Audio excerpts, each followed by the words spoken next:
forgot to open Sirenscape. Haha. Yay! So last week we had a little break. Hooray! What do you mean? Link device. Oh, god damn it.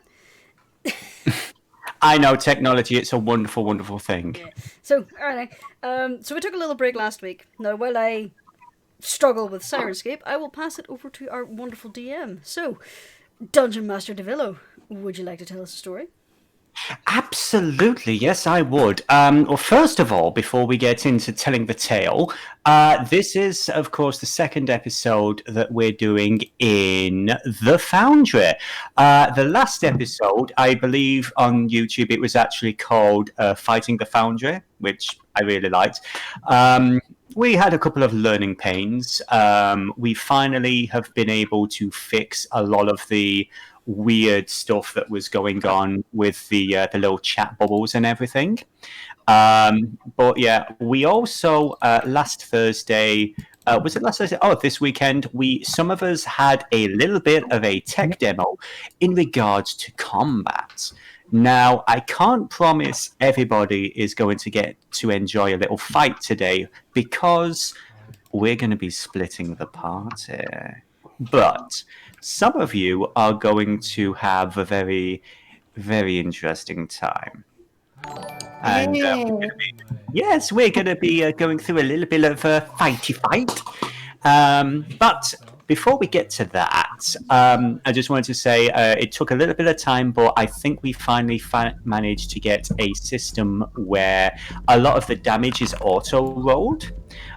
You just need to make sure that when you click or when you're about to dish damage out, you need to click on the enemy token that you're dishing the damage to. Make sure you don't have your token selected, otherwise you are going to do damage to yourself, as we found out with Seethe's character. That was fun. Oh. When last we left off, can the players who are not here get a mini example? Sure.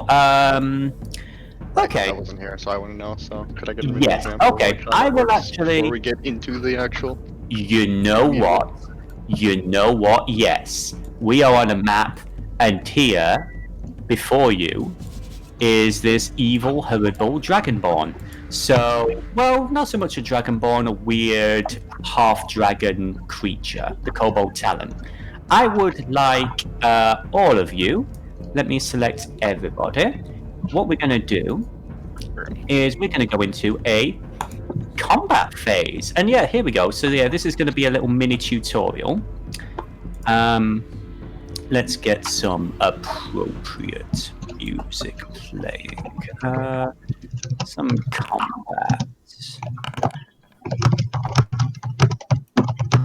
combat. There we go.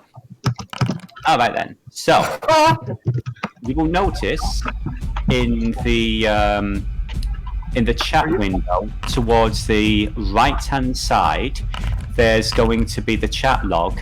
There is a fist icon where it's the combat tracker. Really?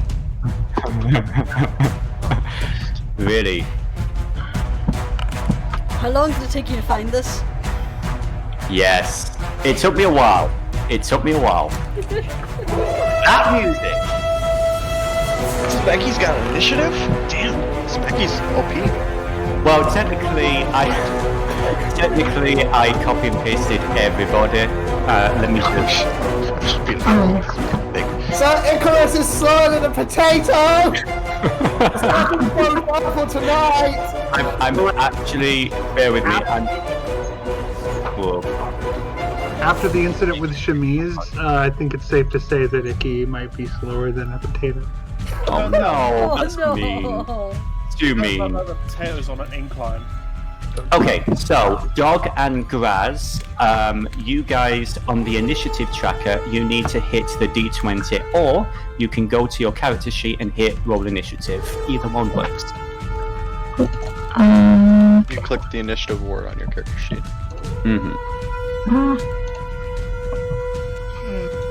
The word initiative.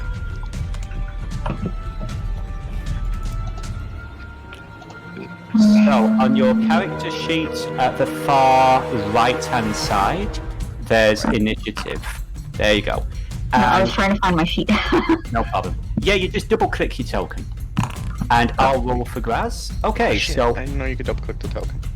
Neither did Yeah, I. double-click the token. Now That's I a know. shortcut, though. And That's knowing is nice half to the know. How do I scroll over? Scroll over, how do you mean? The splash page is on the far Hold. right side of the screen. Hold right Yeah. click. Hmm. Did you give Specky Oh. Thank you. Okay, here's the thing. Specky is just the default character, but you know what? If you want, I'm gonna give Specky some real freaking stats and some real abilities. If that's what you really want. He's just a was a druid, god. guys. Oh my gosh, yes. I love how each episode we get more and more into the lore of Specky. I love it. Anyway, first of all, Jurnis Spring Singer. They want their book. They've already got the book, but they want more. What are you gonna do? Is it Jurnis' turn already? It is, yeah. You rolled There's the- 23. Look at the turn order. There's the one good roll that Jurnis will never get again. Correct. Okay, I'ma do... Well, first off, I need to remember how to do a long rest so she gets all her stuff back. On your character sheet, when you Yeah. double click it, you see where the hit dice are. You see two little buttons, S rest and L rest. Ah, there it is. Mm-hmm. There we are. Jurnis takes a long rest. I'm going to spellbook, and I'm going to do this. Oh, short rest, long rest. Hmm. I'm going to move it a little bit up so it doesn't smack Icky. That would be very wise. And Okay, shatter. so you're gonna do 14 thunder damage to her. Let me just open up her token. I want to see what she's resistant to. Apparently, nothing. So, boom. Yeah, that hits. So to clarify, would you like to explain to everyone what you just did in order to create this amazing effect? As in what Jurnis did or what the player did? What the player did mechanically. Okay. So I went into, let me just pop this out so I can show it on stream. Mm-hmm. And bring this over here. So what I did on Jurnis' spell sheet, I went to Spellbook, down to her second level spell, Shatter, and then clicked the roll button. When I clicked this, it gave me a template that I could then place manually on the map. And that is now that animated circle is the radius of that attack. That's awesome. Mm-hmm. So all I need to do then is just click and put it down. I don't need to size it or anything, it is an automatic template. I think I'm a monk. Mm. I don't have to worry about anything. Just wait. I mean, imagine if we were playing Curse of Strahd with this, or all the stuff that Madame Swiftwings could do. Anyways, is that your turn? Yep. Okay, then next up is going to be Ang, the Actually, Kung she's gotta- Fu Kid. Get over here. Okay. Okay. Well, I mean, That this is effect just an over example to now, learn by the way. combat a little Yeah, bit. yeah, this in is- the yeah, this system. is- like Mm-hmm, mm-hmm. Yeah, there's no pressure on this. I mean, the enemy Yeah. is, you know. we're not even technically fighting a real enemy. It's just like how do Yeah. you do an attack? Like it's good Yeah, to know the this is spells. just a Like tech demo. Yeah. show me an attack, kitty. I want to see like. Okay, so. Passive. It will be under features, by the way. Most of your attacks are under the features tab. Now I'm picturing an attack kitty. Ang is It's the like, attack. it's like a bag of holding full of cats, and like they just fly out when you like throw the bag. It might be under inventory. There's an Ah, option there under yes. weapons for unarmed strike. There we go. Yes. I apologize, yeah. So.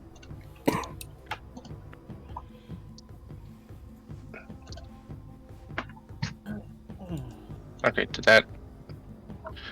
Okay, so I just click roll. Yes, there's a D20 icon next to the abilities that do attacks. You hit that. Okay, well, I'm trying to do an unarmed strike. Okay. So... Yes. There we go. Okay, so a 15, let me see. Bring up her sheet. There we go. 15 is unfortunately not going to be enough to hit her. But yeah, for the sake of argument, what I would do is I would select her token, and then there is an option for me as the DM to take that 6 damage and convert it into either damage or healing or half damage and so on and so forth. Right. So unfortunately, your attack didn't hit, so we'll go on to the next one. But did you understand the basics of how that works? Yeah, I think I get it. Yeah. Yeah. Like I say, it's going to take a little bit of getting used to because again, it's a completely new system, but it will eventually become second nature. Next up, Arcanus. I do believe your unarmed armor class should have been fixed by now. It wasn't. I just had to manually sort it. Gosh darn it. Okay, I apologize. Oh, so she's still got a great sword rather than a long sword. Okay, you give me 2 minutes while we're doing this, and I'll take care of that. But yeah, what would you like to do? Great. She's gonna scuttle up to him.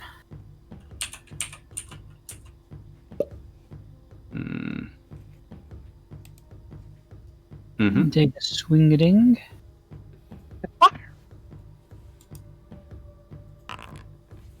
Did I roll? 19, yeah, 19 is gonna hit. That's some. Oh well, we're not gonna do the damage. So that was just 15 damage. So I'm gonna do minus 15. Bam. Yeah, she looking hurt. And that's all she can do. Okay, next up, Seethe. It is your turn. What would you like to do? Oh, Seethe's gonna go right up behind her. Mm-hmm. I'm gonna unselect the ruler. So on the left-hand side of the screen, where you've got the icon where it says Basic Controls, you've got Measure Distance selected. There you go.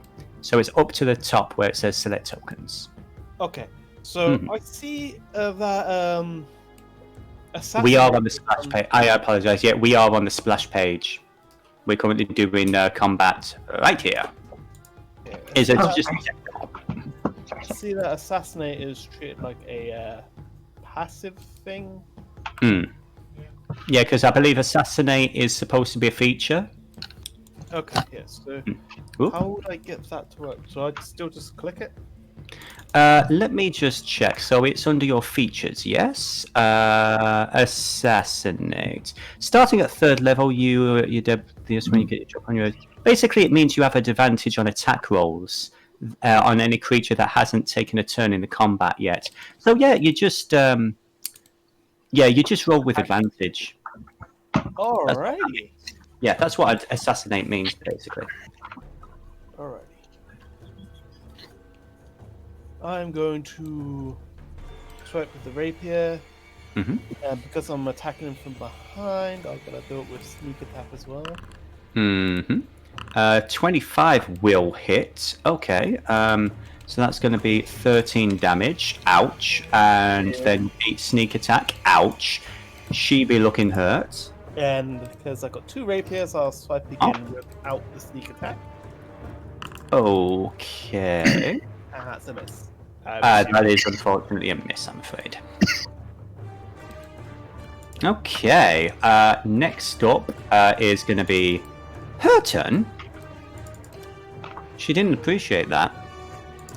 So, I think... Oh, yes. I think... Whoops. Let's see. First of all, I need to get the... 30-foot line. How many people can I get in a 30-foot line? Let me remove these circles once you back and put them down. Oh, I apologize. Once you've... to get rid of a template, you go over to the measurement tools, and you see the little shatter icon. You can double-click on that to remove it. So, I would say... You know what? Just for the sake of argument, she's going to move over here, taking an attack of opportunity, and Icrius and Jurnis, please would you be so kind as to roll me a DC 13 dexterity saving throw. Okay, that's Dexterity saving 19. throw. Yes. So that's 19 on the attack opportunity. Okay, 19 will hit. Roll your damage. If I recall, I just clicked the stat on this one and it asks if I want to roll a saving throw. I forget how this works. Yes. Okay. Okay, where are my saving throws? Your saving throws, when you go over to your main page where it says attributes, and you click on where it says dexterity, you know, the name, it then comes up with an option for a saving throw or a check. Okay. Okay, so the DC was 13, so Jurnis fail, Specky fail. I want you guys to take 25. In fact, you know what? Don't worry. I can do that for you. 25 damage to Specky. Jurnis, 25 damage to you. Ang, you take half damage. And now you know not to fuck with this enemy in the actual game. Half damage. Okay. Yeah. And I think Tahu was just out of the range there. So that's going to be her turn. Oh wait, she has multi-attack.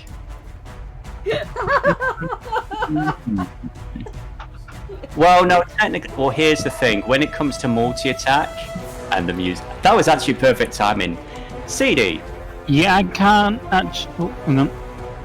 Yeah, I'm selected I can't seem to select the tokens, so I can't roll damage. Oh, it's okay. I've been rolling damage. I'm the one who's rolling damage on things. It's all good. The DM has to roll the damage in this instance. So, Seethe, would you please... Does a 12 hit? No, 12 does not hit. Okay, you basically have a mild haircut as she tries to decapitate you, but misses. And that's going to be her turn. Next up is going to be... I would say, let's skip Graz. Dog, what would you like to do?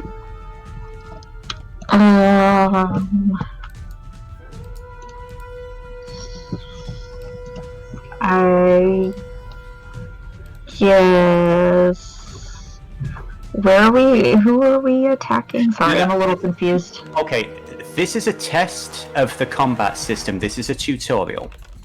Right. We're basically on the login screen, and this is so everybody understands how combat works with the Foundry system. Okay, sorry, I'm stupid. No, you're not. Considering your taste in handsome British men, that's not possible, my dear. Okay, I will bite them. Okay. So what you need to do is you need to select the enemy token, which is over here, and then you need to hit the bite attack. Do it. Okay. Okay, 19 actually does hit, so yeah, bam, 2 damage. Yay. Okay. That actually did something there to her. Not much, but it did something. Next up, Tahu. Cream, what would you like to do? How do we get rid of these markers that are around? I can't. Okay, so on the measurement tool, yes. Okay, so you've got on the far left, you have basic controls, Yep. and then below that you have measurement controls. Alright. When you select measurement controls, you can mouse over the middle of the thing that you've put down. And you can left click, right click, double click to come up with a couple of options.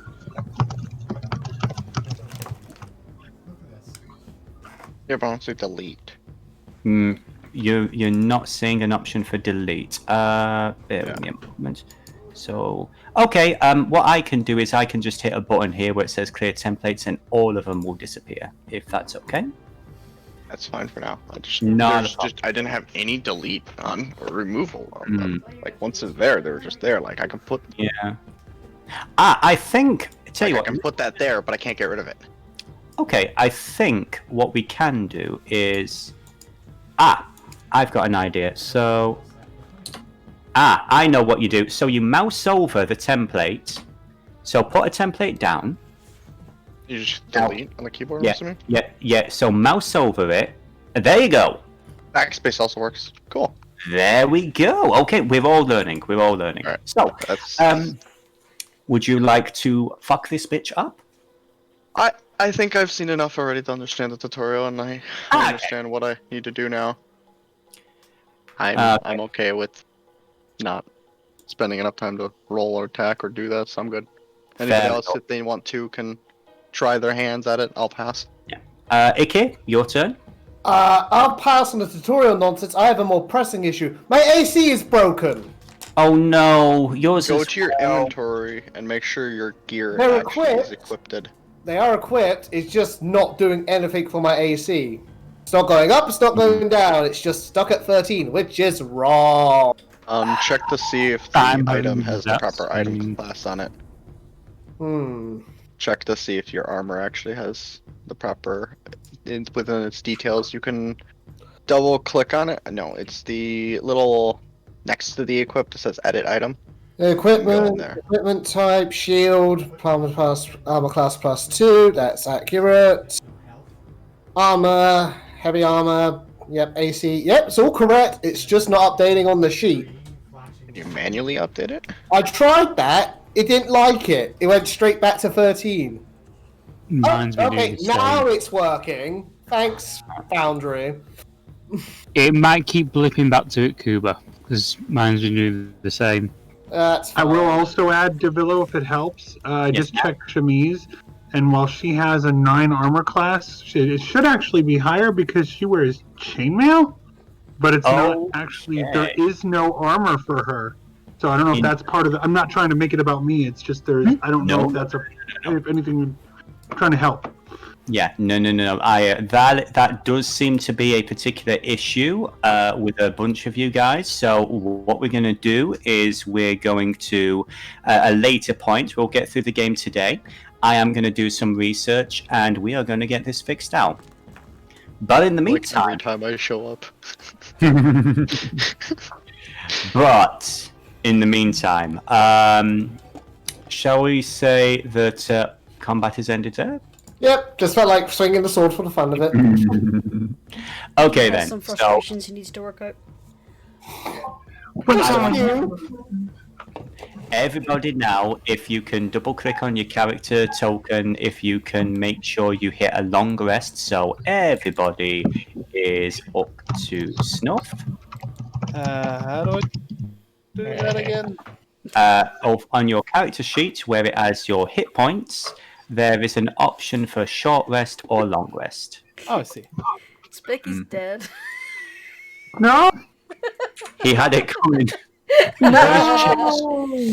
We can no longer perceive the universe. Oh no! Specky's had his chips. I'm with you. He's I actually thought the blood effect was on my screen for a moment, and I scratched at my screen. I'm like, is that really on my screen? What the hell's going on? Wait, it's not blood, it's ketchup. Yeah. It goes with potatoes. There you go. Yes. Yes! I'm seriously thinking Specky's a druid in disguise. Maybe. I love it. Anyways, shall we get to the actual game? Yes. I love that. That was absolutely fantastic. Thank you, everybody. I really Okay. surprised. Me too. So, let us get some appropriate music playing. Here we are in the city We're only half of hour in. Kozvelgrid. So, when last we left off, the party were having a little bit of a discussion about what they needed to do next. They had realized that the people behind the recent attacks, or at least allegedly, were someone to do with the Vile, rat folk who have been integral to the protection of the city for the past 400 years.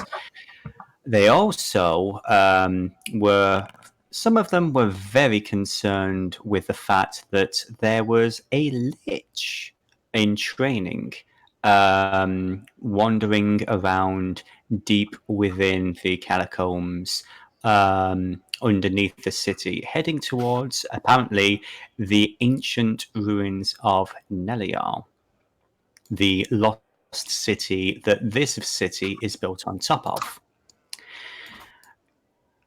In the evening, Sir Icrius, the Arrocakkra Paladin of Asepsis, and Arcanis, the elven barbarian who has been living in the city the past 400 years, they both made a deal with each other to head off in the morning and to recruit aid for dealing with this problem.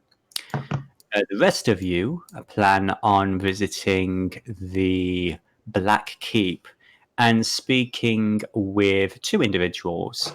One of them, your unofficial off-the-book sponsor, Margot, the head of one of the rival goblin cartels, and also godmother to Wex Greenstride.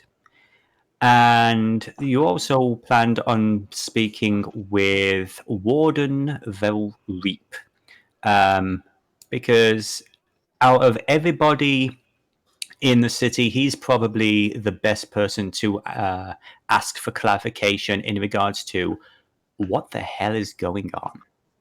So, who would like to go first, considering we are splitting in two?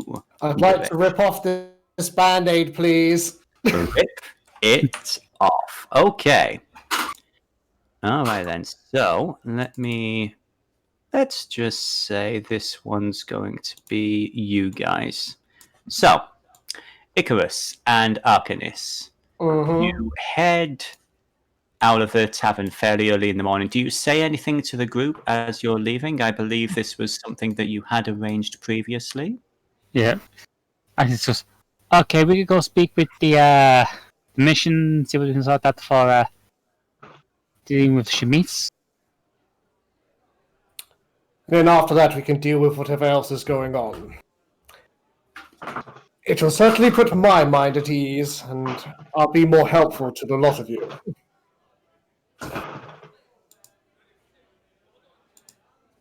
Okay. So you guys eventually make your way down into the city proper.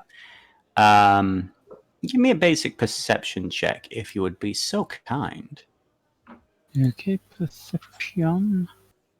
A point of clarification, and I know it might cause some rees within the party, but the Absepsis tabard is back on because he is going. He's going as a representative of his faith with other paladins. He's got to be truthful and honest. Anything else would just be surreptitious. That's his point of view, anyway. Okay. Okay, so a perception check, yes? Yes, please. Besides, he's got a shield with an Absepsis emblem anyway. He's still not hiding it. Okay. As you guys are walking down the main road, I'd say even with an 11, you do notice there's a certain energy around the place. People have been a bit tense since you got to this city. People do seem to be giving you a bit of a wide berth.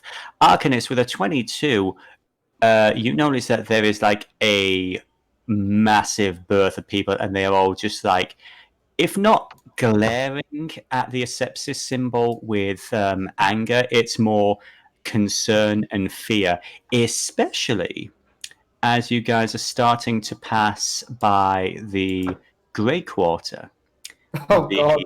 Undead District. Please don't tell me you have to go through there. I'm explicitly not allowed in there. No, I would say this... Is it going to let me actually draw? There we go. Okay. I'd say Icrius is making sure that her warden badge is more prominent. I would say you are a very well-known individual, Arcanis. You've been around a long time. And I would say with your 22 perception, the only reason certain elements of the city aren't jumping Sir Icrius right now is because you are there with him. We love you, Frux. Sorry, we love you, Cooper. It's been a long day. We love you all. We do. It has I been a long day. I wouldn't have betraying a member of the party completely and all their values any other way than you, Coop. Aww. When you put it like that, it's actually kind of sweet. Yeah. Demented, but sweet. Yep, that's me. So, you guys eventually make it through the heavy obsidian gates of the city. You actually find you're almost speeded out of the city fairly easily. I'm not too sure if getting back into the city is going to be as easy, but we will see. But you find yourself outside in the small town of Renville, which nestles just outside the city walls. Eventually, you head through the wider area where, to clarify for the players who didn't encounter this side of the city in previous sessions when we first started this game, Renville is sort of the outlying town before you get to the city proper. The main road is a trading hub where you have a lot of vendors and wagons and people like for renting travel and all that. You also notice just coming into land and setting off a series of very large zeppelins. Apparently the zeppelin system is back up and running after problems that they encountered a couple of weeks ago. So, public transport is a thing around here. The player did not know Zeppelins were a thing in this. Oh, Zeppelins are indeed a thing, yes. That is cool. Yeah. Isn't Basically, Zeppelin a German word, though? all words are made up, so for something else. Let's be honest. It's Nordish. It's Zemnian. Zemnian, there you go. It was named after the important scientist Zeppelin. Exactamundo. I want to turn that into an NPC now. But anyway, eventually, you make your way deeper into the less travelled areas of Renville. The streets are a little more narrow, a little more seedy. Arcanis, you know that this area was the recent site of a hotspot for a few conflicts involving one of the local gangs, the Renville Riders. However, those have been pretty much summarily wiped out by your recent associates. Eventually, you find yourselves outside a large building, the Holy Outreach. Here, there are various clerics and acolytes helping dish out food and aid to the locals. This is a fairly poor district, and there is always there's usually a fair number of people out here.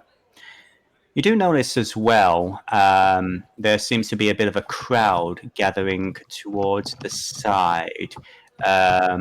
You almost hear like a small carnival atmosphere as slight squeaky voice is calling out, step right up, who wants a shave? Whatever. So are you heading straight to the outreach, or are you investigating the voice? Icrius is going to kind of indicate that Icrius might be important, and she's going to basically lead him over to where the carnival is. Are you sure? I'd rather avoid any unnecessary trouble. My existing seems to be a problem round here. You do notice a couple of eyes are starting to turn to you, but for the most part, people do seem to be staring at this. You can't quite see because of the crowd. But as you guys are stepping closer, you hear a gasp and a scream as, how about something from the top? And as you part through the crowd, you see this dwarven gentleman, at least you assume they were a gentleman, topple behind you, their head missing. And we will just head over to this map here. Head over, really? Yes. Something over the top. Oh god, And- that's funny. Yes. So, let's get the music back up to what it should be. You hear this crowd scream in horror as this strange little fey creature, looks almost like an imp or a gnome, dressed in a barber's smock, is carrying Oh, Yep, ditto. you're right there. That's weird. Let me just Yeah, check the complete. tokens. You're right here. Can you not see? Nope, still black screen for me. Huh. Okay. It's. Mine's I still loading. think it's because it's still loading. For some of you, I'm gonna drag everybody over here one by one. So bear with me a moment. Pull to scene.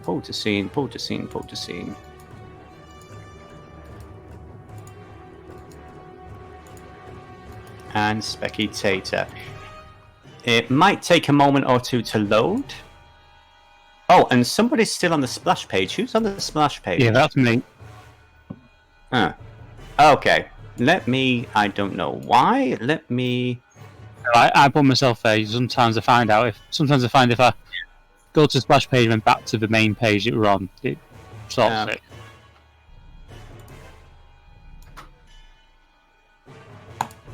Try that then. No, yeah, I know half of you are on. There we go. We're starting to get over there now. Incidentally, because of the way this is set up, you're all drawing data from my computer instead of a third-party server, so that may be part of the issue. Again, we're learning as we're going. I am going to try and get that taken care of in the future, but for now, yeah. So we've still got, for some reason, Kubur is still stuck on the splash page. Yeah, I tried going back and forth, but now it's just stuck I had unloading. to refresh the page twice in order to get it to load. I'm just gonna try refreshing. Yeah, that might work. Alright, see you in a sec. No problem. Take care of something real fast, and I'll make sure I'm on that page. One sec.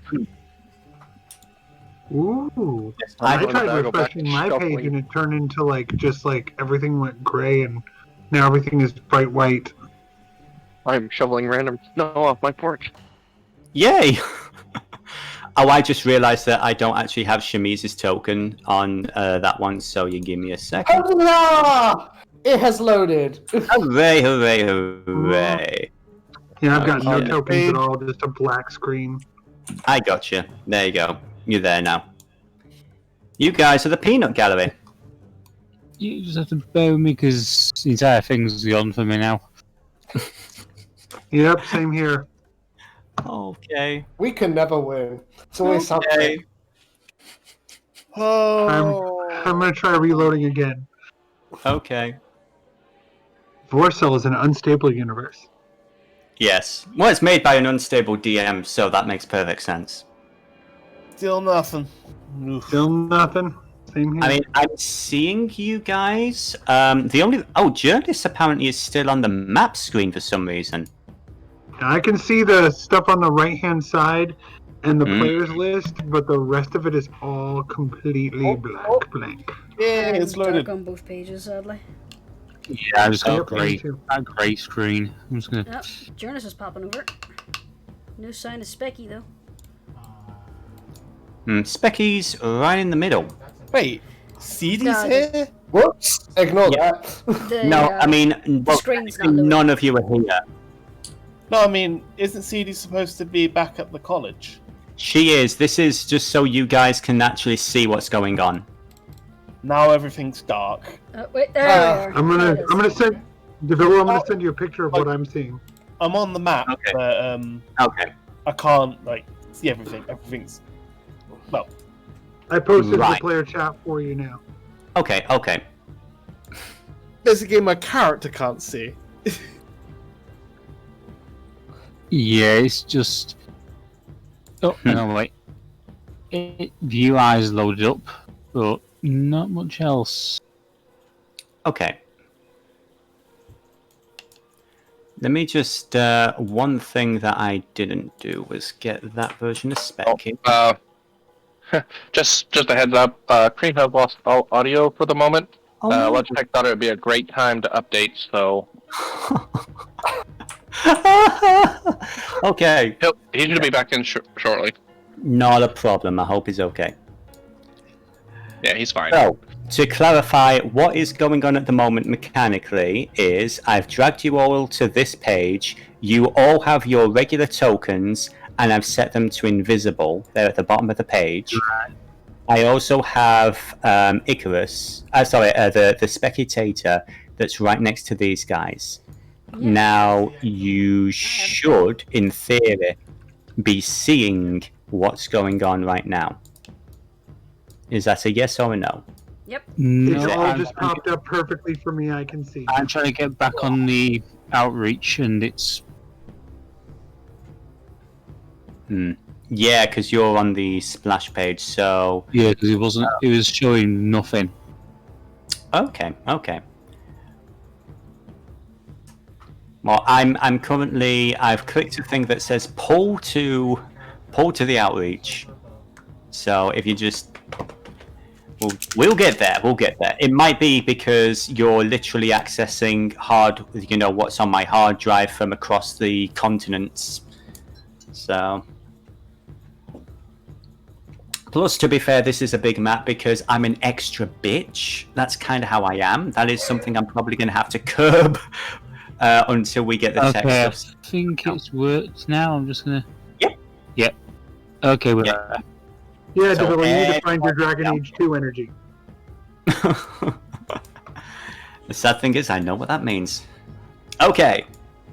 Basically, this weird little imp thing over here, dressed in a little barber smock, has just started murdering people. And he basically puts two fingers in his mouth, whistles, and... Yes, now... Okay. Now, everyone can see everything, yeah? I can. Have I been moved? Where's my character? You're invisible. You're. Oh, okay. I was gonna say, I'm like, where am I? I don't see me. Okay. The only characters that are technically here are Icrius and Arcanis. Okay. Everybody else is off doing something else. I have your tokens here, so you can see what's going on, and you just don't have a black page. Okay? Sounds good. Got it. That Okay. was fucking Logitech. Now I understand technology is it's updates happen at the worst moment. So, to clarify, this little imp dude over here, let me just shift click. He's basically starting to kill people. You see as well as this elven gentleman and this gnomish woman is starting to run over and try and help. Around them, the cobblestones themselves start to come alive and attack people. You've encountered 4. Yes. I understood that reference. Yeah. It looks like a little mini crab's eyeballs based on the token, and that's adorable. Yes. Can I keep one? These are called Cobble Swarm, and anyone who's a resident of the area knows, oh fuck, that's bad. These are what are known as urban fae. And urban fae only really pop up when things are fairly chaotic, and yeah, basically this is just something that happens every now and then in the city. So, cool. I love this setting so much. So let's get everybody who's a combatant into the turn order. I'm going to have one commoner selected for all of these. And let us begin the combat. So, I'm just going to, if it's okay for everybody, I'm going to hit the button that says roll all. Yep. Okay. So, first of all is going to be this guy.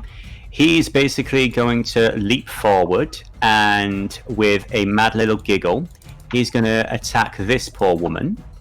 That's going to be a straight razor cut. That is going to be 13 to hit. She has, yeah, okay, and so that is going to be basically this horrible little creature just leaps on top of this human woman here and then just starts madly stabbing into the side of her neck, and she goes down. She looks like she is bleeding out. That is going to be... Oh, no, it's got multi-attack. Lovely. So, then it's going to go for this dude here. That's going to be that. That is only an 8, however, so that does not hit. Next up is going to be... Oh, helps if I begin combat. My apologies. Next up, Icrius. Hi. Hi. So this woman is down. This dude is trying to face this off, and this cleric and this cleric look like they're trying to deal with all the other bullshit that's happening to the north. Oh boy, I'm annoyed that I'm an Arrocakkra right now, because I only get 25 feet of movement. I need 30 feet of movement to get to the fucker. Okay, 1 second. I will tell you this. I actually calculated this beforehand. I did not realize you only had 35, so I will say...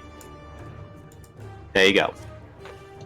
Ooh, do I have 30 feet of movement now? You have 25. So I have the same as I normally do. Yeah. Right. I was going to say, is that... Oh! The calculation has changed. Okay. Yeah, I was wondering what was happening there. I moved you 10 feet closer because I was like, oh, okay, no, that's fair. So there Thank you.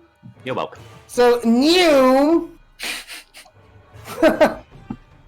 Murderbird swoops in, long sword out, and let's not waste any time. Let's not give this chuckle nut a chance. I'm gonna do a divine smite. Okay, so divine smite, that is gonna be an extra 2d8 radiant. Okay. Assuming I hit, of course. Okay. Okay, I'm presuming I hit. Yeah, a 20 is actually going to hit. So, let's see. So that's going to be 4 damage plus... roll me your 2d8, please. Let's see. Trying to reacquaint myself with how this works. 1d8 plus 2. Nope. I want 2d8. There we go. So that's 14 damage. Okay. 1 sec. 14 damage. Ouch. You basically, yeah, you knock him back a little bit from that one. He looks really badly hurt. I think it would be best if you drop your weapon and surrender, or chop off your arm so you can't hold the weapon anyway. You're a big boy. Well, diplomacy has failed.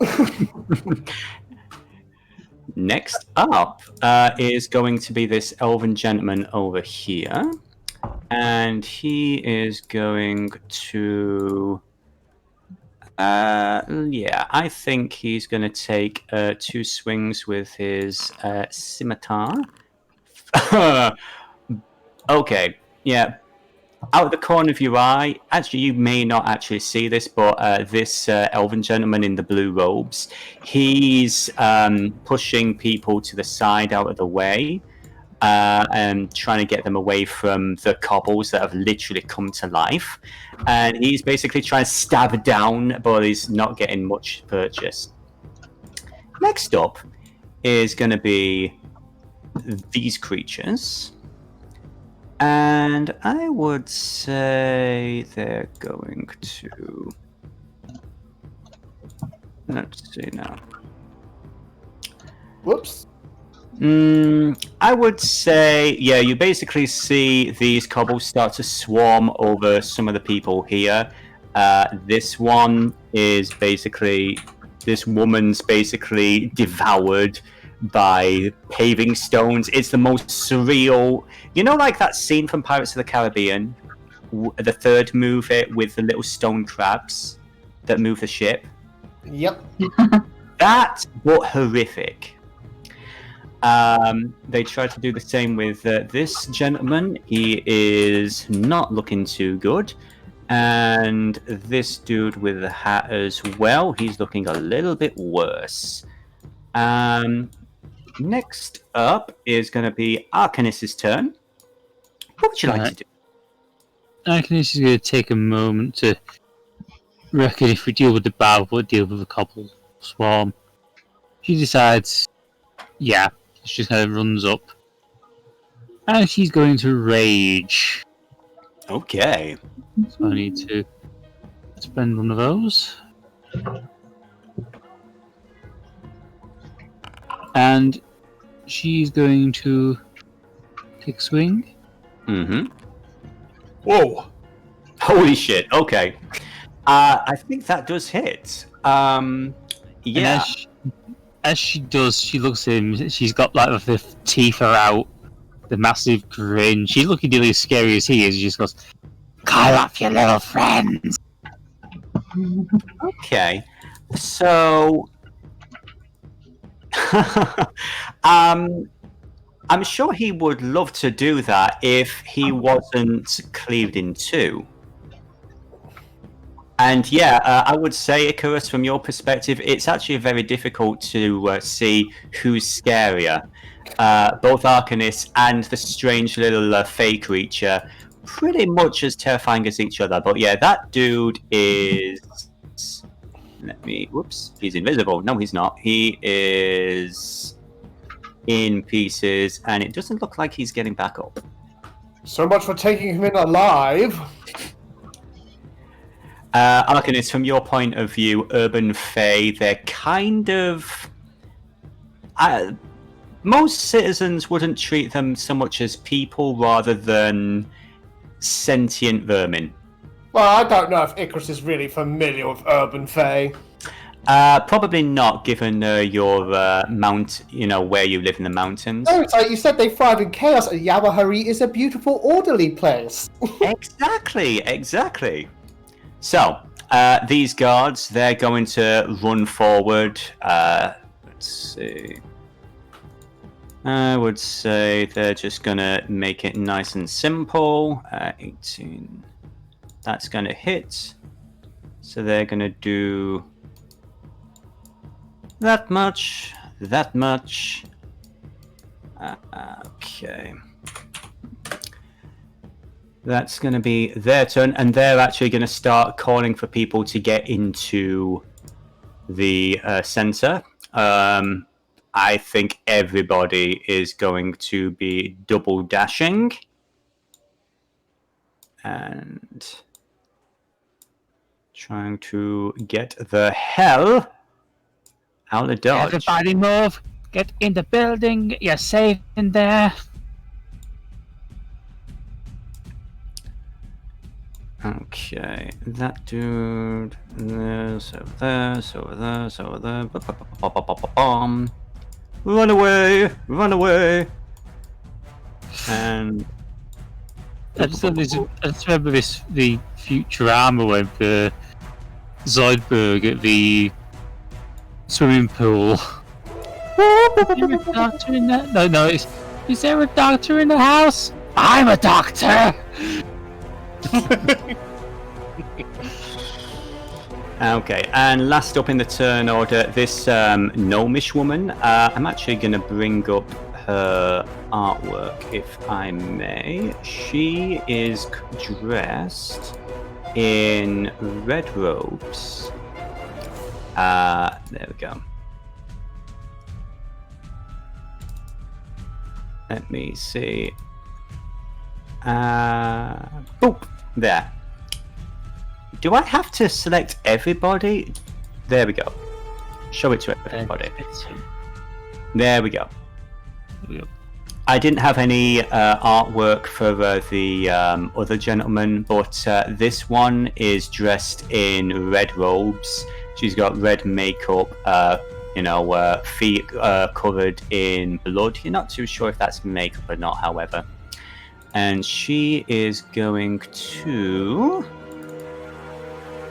Let's see. Take a couple of swings. That is a cool tattoo idea, though. Oh, thank you. She's going to do that much damage to it. Okay. Okay, and that's going to be her turn. She's going to make sure that the other clerics are getting out of the way. So, next is the Vile Barber, which is dead. Next is Sir Icrius. Hi! Oh, yeah, there you go. Okay, point of clarification. When I plan out my movement, I start one tile ahead of myself, right? Not right on my token. I think you do start on your token. I could be mistaken. Okay. You start on your token because the spot you move into is the first Yeah. There we go. Yeah, so that would be That fine. makes sense, yeah. Okay, I have enough move of what I want to do anyway. Mm-hmm. So, shocker of shockers, an Absepsis Paladin and a Calavig Cleric are flanking whatever. And Sir Icky is going to swing with his longsword. Go for that advantage. A 15, that just hits. Yeah, Lord. roll me your damage. It was automatic. Oh, it was 8? Yep. Yeah, the Slashing damage rolls right after. Oh, gotcha. Okay. Boom. And how much is your smite again? Smite's already one and done, I believe. Oh, okay, so it's not an ongoing thing. Blah, blah, blah. Yep. Okay, fair enough. Anything else you want to do? No. I'm a paladin. I only have 3 spell slots right now. I might use more if a pressing need arises, but for now, that's my turn. Okay. Next up is going to be this cleric here. He looks at you with, gratitude. He is going to... Let's see. He's going to actually... What spells does he have? Yeah, he's actually going to lean forward and try and grab hold of the cobblestones. And he is going to cast... he's going to burn this at 2nd level. So you see him basically drop the scimitar, and he's going to lean forward and sort of grab several of the swarming cobbles that are moving around him. And he's going to... You see this strange necrotic energy shoot out into it. Holy fuck, okay. He crit. You see most of the cobbles sort of squeal and skitter and die in his hands. He just gives you a wink. Hello, handsome. Next up is going to be the cobble swarm's turn. This one is going to try and scurry away. That's going to be 2 attacks of opportunity. Taking it! That will hit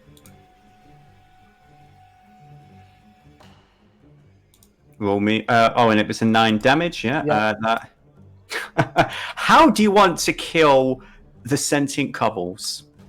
Yeah,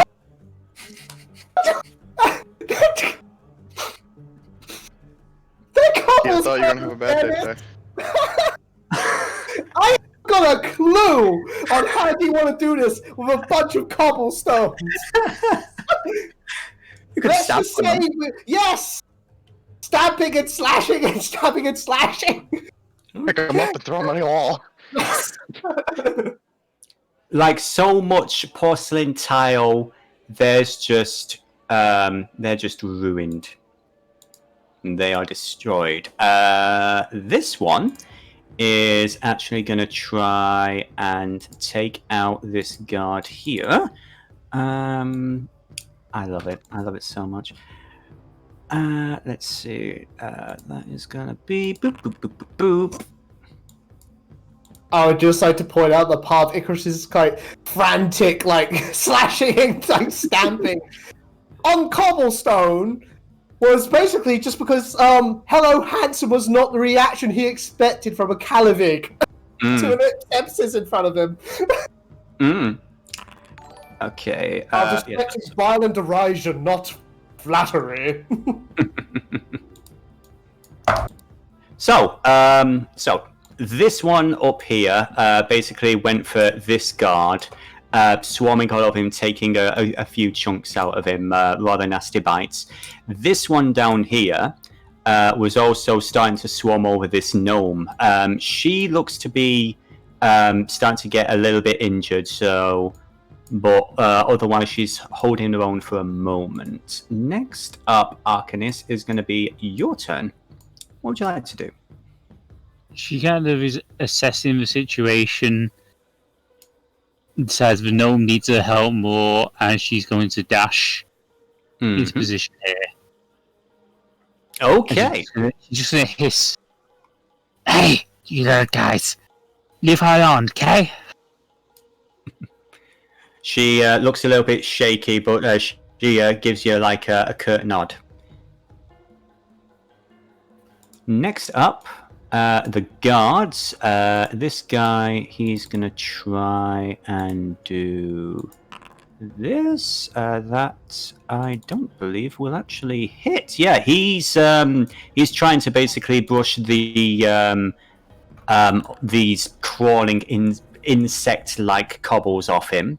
Incidentally, this is one of my favorite creatures. I've wanted to use this for months, so I'm so glad I got the opportunity.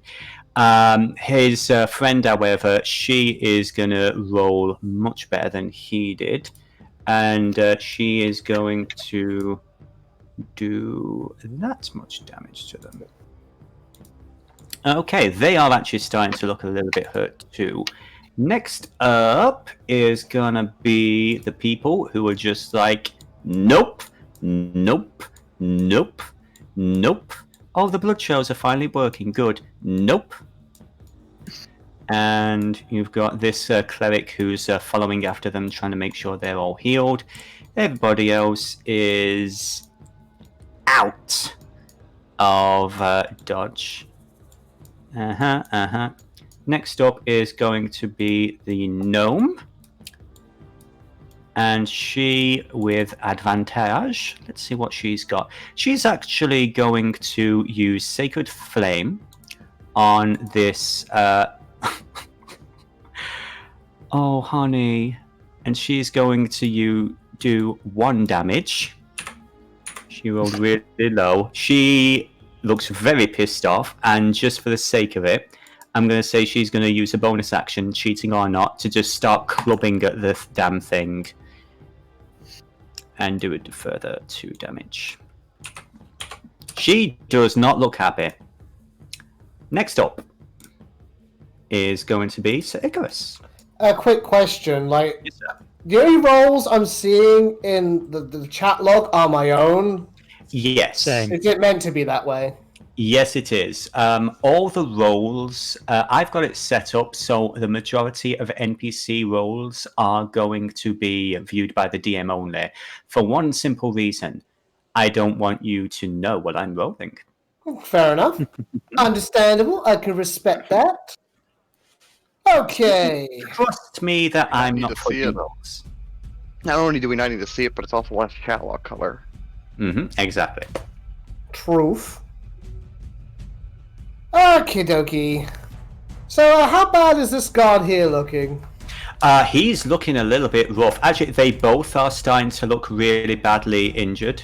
Okay. Actually, no. Oh, I did damage to her. That's why this other one's looking a bit rough. Let me actually just heal her back up while you're doing that.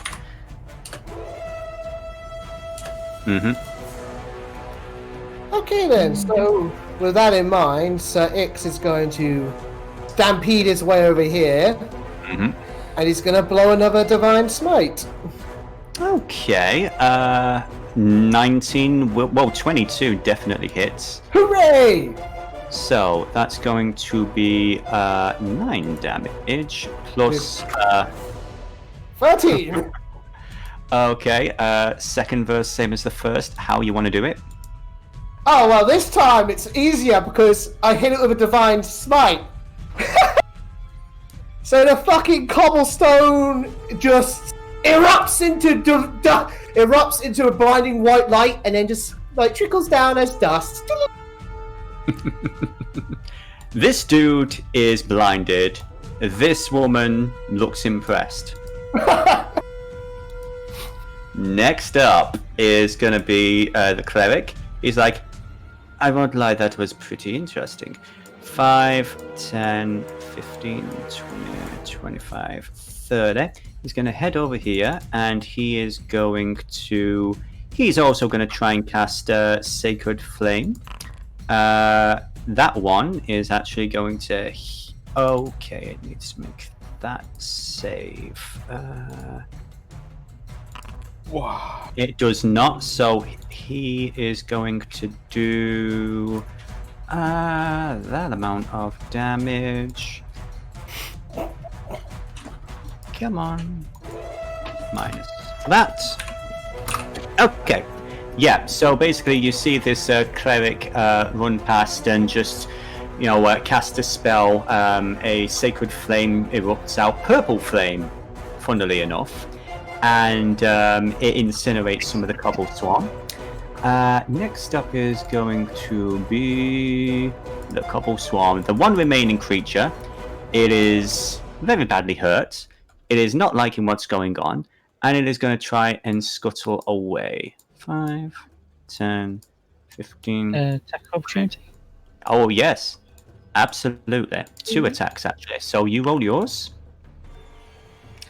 24 will hit. Wham. And second attack is going to be... that will actually hit. So, yeah. Both attacks of opportunity, just as it's starting to run away, both you and this gnome woman are just smashing them and smashing and smashing and smashing until there is nothing left. Icrius kind of does like a Jedi style swing of the swing of the sword in like a figure 8 arc sort of. Just kind of like swatting them off as she does so. Yeah. It's not so much blood. There's a little bit of her blood, but she's just covered in cobblestone powder. She just looks up at you and she's like, I gotta admit that I really appreciated the help there. You've got a bit of a swing to you. I like that. Because Atkins has still got like she's still in the rage mode essentially. So okay, maybe. Yeah, we'll talk later, I think. So, with that having been done, combat appears to have ended. You find yourselves in the middle of a courtyard, covered in dust and blood. What would you guys like to do? Sorry, you first, Steph. Okay, so how come the Fae are acting up in this place? This guard comes over here. could someone give me a I'm a boop him. Okay, what are you going to boop him for? 10 points of lay on hands. Okay, 10. That's probably more than he needs, but Yeah, probably. I'm a good paladin. Yes, you. Most of the time. A good boy. Yeah, he's actually up to full health now. So oh, thank you. You're welcome. He looks down at the tabard, then sort of like raises an eyebrow, looks over to his associate. Are we supposed to... this cleric, this elven gentleman, comes forward and waves him off. Is absolutely fine. Don't worry about it. He's with us. He puts his arm around your shoulder, Sir Icrius. You were asking about Faye, was that correct? Yeah, couple of swums and the limp guy, yeah, they tend to be Fae.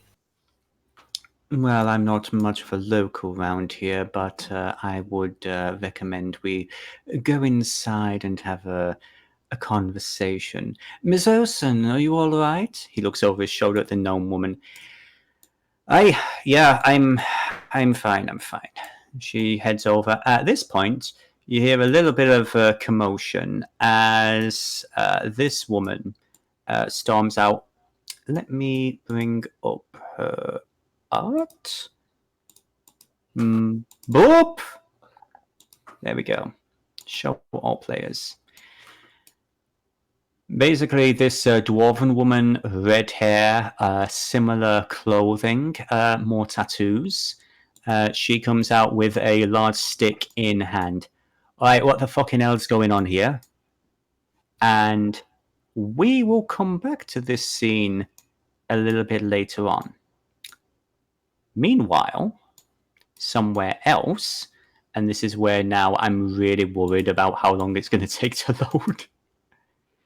But we're going to head over to Jurnis and the rest of the group. Now, Jurnis, you said that you were going to be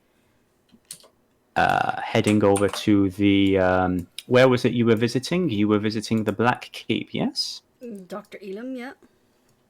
Oh! You're not going to... So this is the question. Are you guys speaking to Margot and Oh, wait, yeah, I was joining those to speak to Margot. Yeah, sorry, my bad. Yes, not a problem. So we are going to head over to this page. And so wait for us for the next 15 minutes as everything loads up. Jeopardy music. It's loaded, but can't see anything. You do not own any Jurnis' token. page is DMC'd. You have DMC'd. Okay. Oh, For real, or are you joking? I'm joking. Yeah. do not own any token. With vision on this scene. Yeah, I just got black screen, so... Okay. Yeah, same. Bear with me a moment. So everybody's now visible. Yeah, hang on a second, figure it. Hang on. I may have to play configuration. I have accidentally painted a mustache there we go. on this mini. That happens to us all. So, even though you're... Let me actually just drag you off one there. Now, you guys should be on the page. Are you able to see everything okay? Yeah. Okay. Specky can't. Specky Specky can see the can't? dots, but there's no Specky. I see darkness. There we No, I'm good. I can see. Oh yeah, I don't have Icarus for some reason. That's weird. Let me just. Oh, it's because originally I was like, oh, I don't need to have Icarus here. He's going to be fine. There we go. So, That's my old friend. So the characters. We head over to join Jurnis and the rest of the group while Sir Icrius and Arcanis are off doing their, their little mission. There were two people you were thinking of speaking to. Who did you want to speak to first? And why is the music not playing?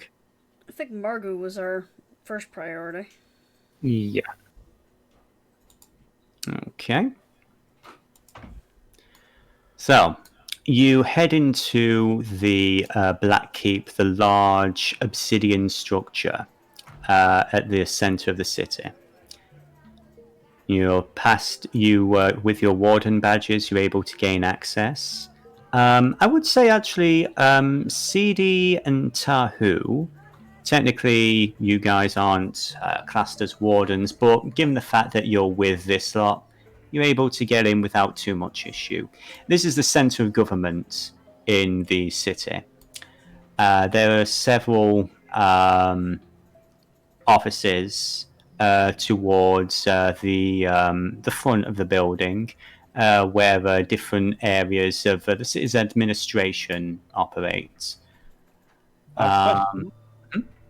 Where's Seethe's token? You are right here. Oh, there's nothing here on my screen. It's just a blank space for me. Might still be invisible. Yeah, probably still invisible. Yeah. That's weird. What about Skullface and Dog? Right, and Tahu. There you go. Can you all see your tokens now? Yep. Nope. Really? Yeah. But you can see the map, right? I can see the map. Then it doesn't matter. Like, you're not here, are you? No, Seethe is here. She's. Okay, then it does matter. Sorry. Yeah. The DM said I'm here, so I'm here. Wait a second. I made you invisible. Why the hell did I make you invisible? Okay. That's the previous map, I guess. There you are. There we go. I can see it now. I'm a professional DM. I know what I'm doing. Anyway. Lies. No professional DM knows what they're doing. This is true. So this sure. So as you guys are heading in, you've seen this gentleman before, hobgoblin dude leaning up against the door. Gentleman by the name of Bob the hobgoblin, as you do. He recognizes you guys and waves you guys in. He does give Frux and Tahu a little bit of a raised eyebrow, though I don't believe you guys have been with this group before. Boss is feeling a bit more up to skiing company now. You can head in there. All right, thanks, Bob.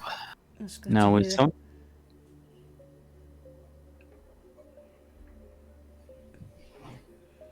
And then we shall head in, I suppose. Mm-hmm.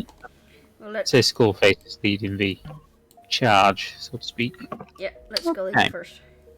Yes. Okay. So as you guys head in, you recognize the female hobgoblin in the business suit, Lynx, and the elven woman with the red hair, the secretary Hilda. They both look up with a smile of recognition. Ah, well, hello again. Did you want us to page you in? Appreciate it, Hilda. Sure thing. What's this about? It's about a little job we went to help with down in Grimscar. Okay, bear with me one moment. She knocks on the door.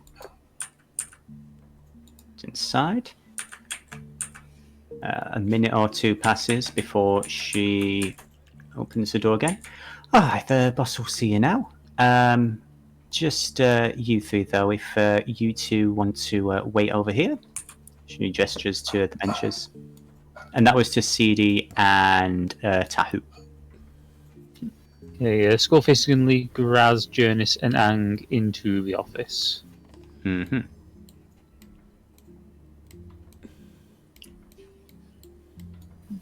He's got the mask off, got the hat off. Mm-hmm, mm-hmm. Yeah, I would say whenever you get... Who's bleeding? It might be Jurnis. No, apparently it's Graz. Graz is bleeding. Okay. Let me just hit long rest for her. Boom. That should hopefully fix that. Well, gee, sorry, I got a bit of a nosebleed. What? I was thinking the same thing, but I'm not saying that on stream. Shut up. Anyway. So was I, but again, not saying it on stream. We all bought it. We all bought it. Yeah. Mm-hmm. Yep, worry. It's just that time of the month. She's looking very funky. Oh, incidentally, hello, Tahu. Please. Me too, everybody. Me too. Mm-hmm. Sneaking around, don't mind me. I would say this, yeah. So Tahu, if you actually are sneaking around here, That's what I do. roll me a stealth check and then a perception check. That was like when they did this thing in the door. I literally was doing like a peek and like beep, beep, just check just what's in there. Okay. Well, as you head into this room, you notice that this particular office that you're in front of, that was a 7. So this office seems a little less well put together than the others. It doesn't look like it's been cleaned much. There's a bit of foot traffic, but it doesn't look like it's very well maintained. Did you actually open the door? Well, this door here. If I took time, I would have listened behind each door, not hearing anything. Okay. You hear some scratching and some concern. Oh dear. Nope. You Well, don't. If there was even a light from underneath the door.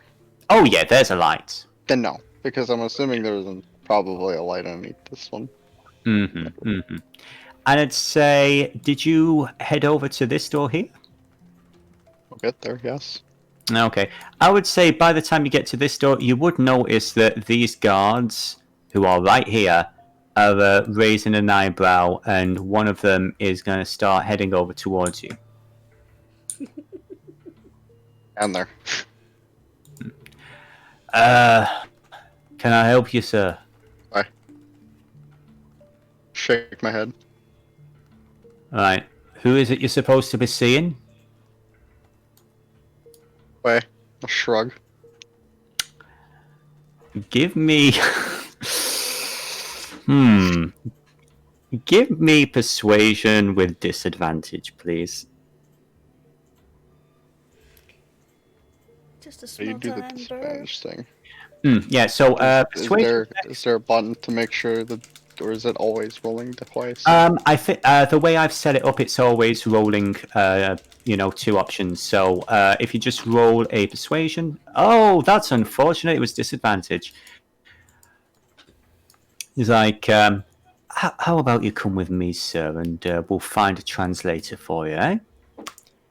I would say just at that point, you do hear down the corridor, Bob raises and it's all right. James is with this lot. He can come in here. Bob and James. Those are the NPC names. So, while that's going, really, are you going to run straight back to home? Oh, I'm going to pet dog along the way. Oh, okay. Yeah.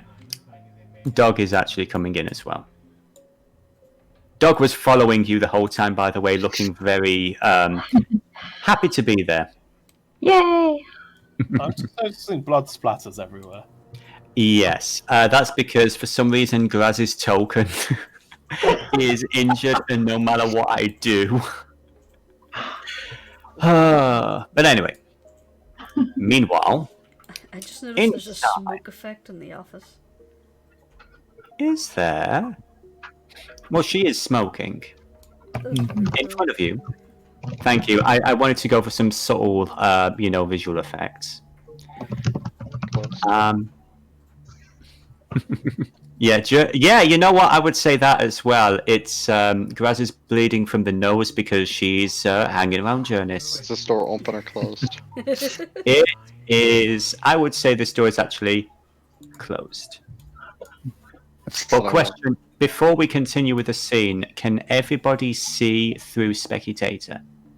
No, you close the door. Okay. Remember, you have to click on Specky to see through his eyes.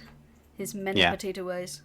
Well, now that you put Specky in the other room, now I clicked on Specky. Now I can see Specky. Okay, so has everyone clicked Specky? Yes. Okay, cool. We can all see Specky. Now, you head into the comfortable, dark, smoke-filled interior of Margot's office. She is currently smoking another one of her little ratty cigarettes. She's chilling out in her rather large, overly large armchair. And she's looking at each of you with a little bit of a nod. Well, I must say it's nice to see you all again, especially you, Wex. She sort of like winces a little as she rubs her shoulder. Apparently, things have been a little bit interesting since my time away. Who would like to fill me in on what exactly has been going on in my absence? Rex just kind of gives this long, drawn out sigh. Well, we made our way down to Rimscar, and well, we found out that there was an operation being conducted down in the Undercity. You mean in the wilds? Yeah, illegal mining by the look of it. Well, that'll be was nature. illegal mining. Yeah. I mean, everyone knows about that. She's been funneling her money into that for a couple of months now. Complete waste of time, if you ask me. Yeah, it turns out that, well, Natrix ain't exactly going to be doing much more, given as, well, first she ended up turning out to be a bar guest, and then I basically blew her guts out through her mouth. Probably should have warned her that this was going to be a little bit grim. She stands up, leans across the desk. Say that one more time, and would you please be very, very clear with the words you are choosing, young man? We infiltrated the mining operation, made our way into Natrix's inner sanctum, found out she was a bar guest, and then chased her into the mines, and somehow managed to blow her guts out through her mouth. 1. Bar guest. 2. Did you confirm the kill? Oh, definitely.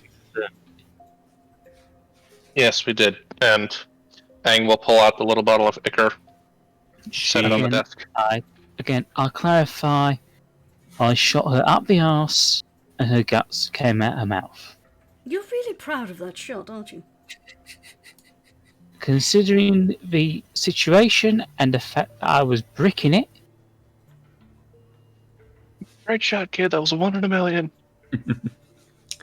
She picks up the vial and she's swirling the black ichor around, giving it a close inspection.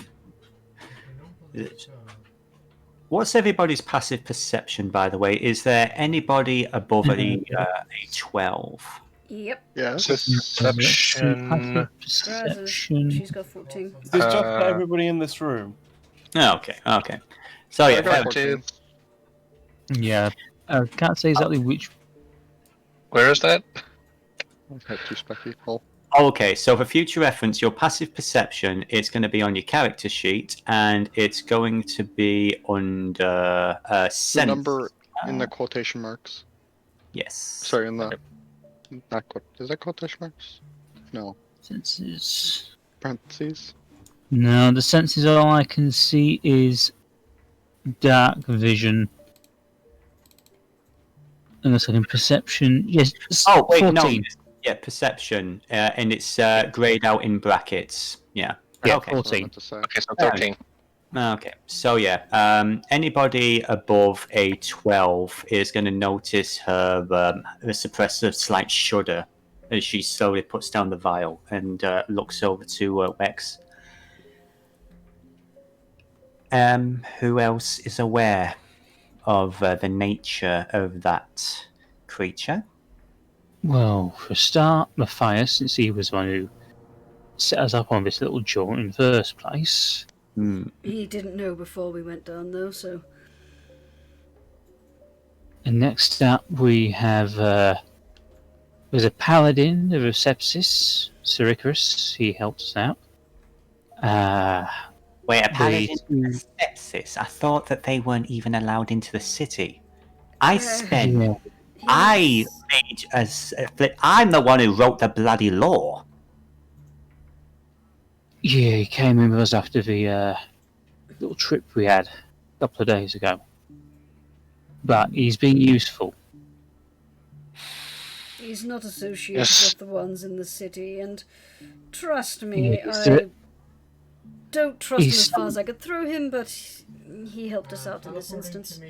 He's some kind of diplomatic dispatch from one of the kingdoms out to the west. Roaches, whatever they're called. Oh, okay.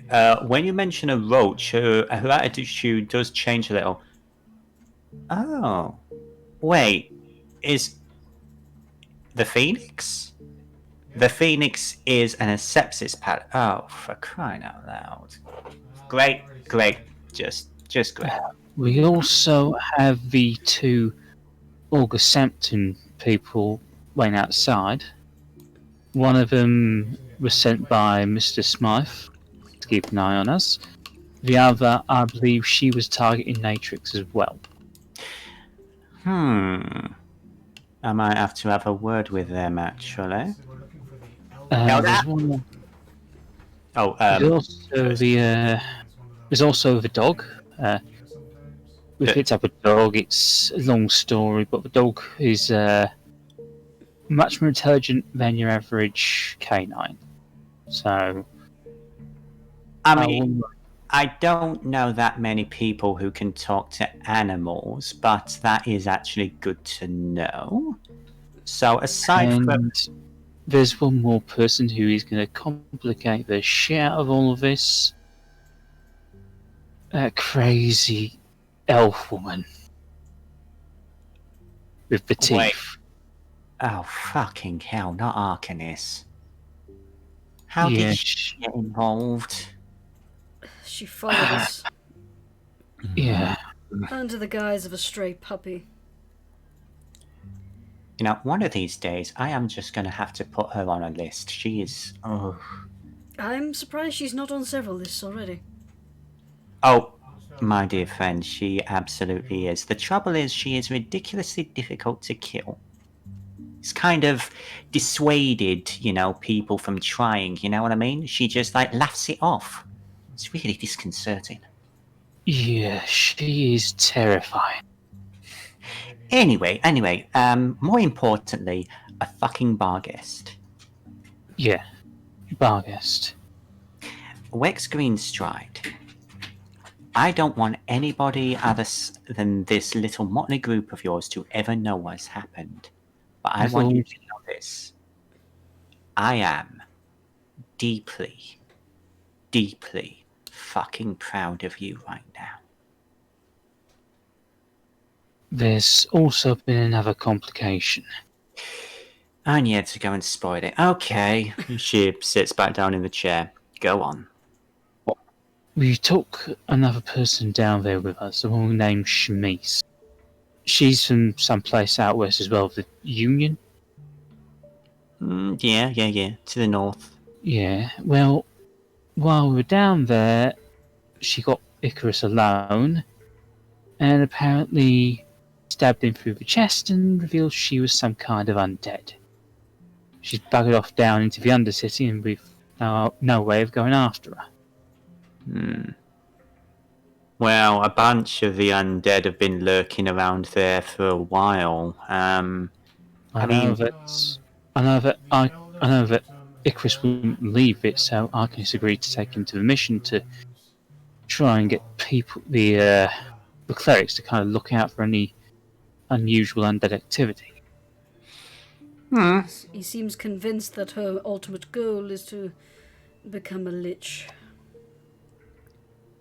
I mean, that's not very likely, but yeah, all right, fair enough. I'll put feelers out and see if I can find any information on that.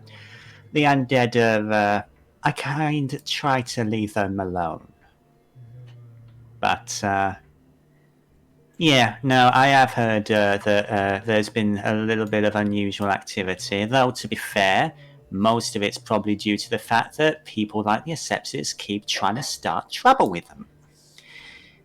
Between you and me, she leans forward a little. I think there's a lot more undead in this city than we're aware of. And I, for one, would be very happy if we could leave them alone. Are we Just talking feral or aware? Oh, no, not the feral, not the feral. Oh, no, I mean, everyone's on the same page about them. I'm talking about the free undead. People who don't go away. You know what I'm saying? Yes. And I'm just trying to remember if Skullface knows about the. Oh, yeah, he does know about the. Does he know about the feral involved in the bombings, or The feral undead. I don't believe. the feral? The Veral. Yes, the Veral. I believe, yes, every one of you. He would also pass on that information to Margot as well. That definitely strikes her. Wait. Whoa. You mean that the Veral are supposed to be behind this? The Bliders, the whole thing with the Riders. You're thinking that the Veral are funding this? I'm trying to remember the name of the guy we found in the document. If you've got the document, actually, here's a little thing that might be of use, and I'm going to see if all the players can actually see it. Let's open up the quest log. Can everybody? First of all, Yep. that is the one involving Miss Chemise. Mm-hmm. Yep, see that? Okay, then we've got a personal quest for Miss Jurnis Springsinger. Huh. And now we have the 400th anniversary massacre quest, the main storyline. This is so helpful. You're welcome. I'm sorry I meant to open with this, but yeah. I'm also going to apologize. There is no mass show, so I'm also showing the previous quest involving the Fabliders and a failed quest involving a certain black book.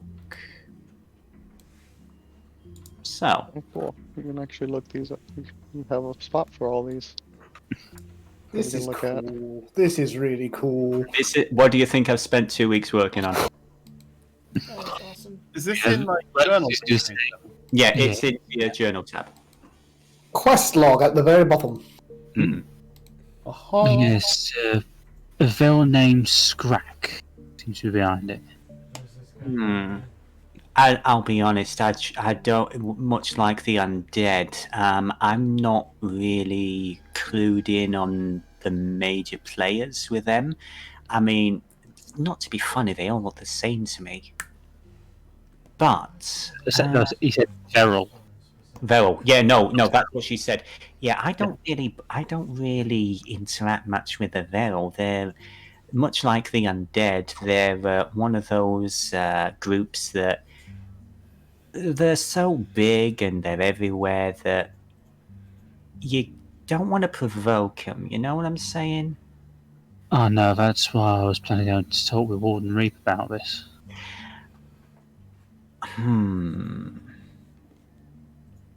He does seem to be the best one to speak to. I mean, he was sitting just across from me during the attack, so if there's anyone who's not going to be involved, it's probably him.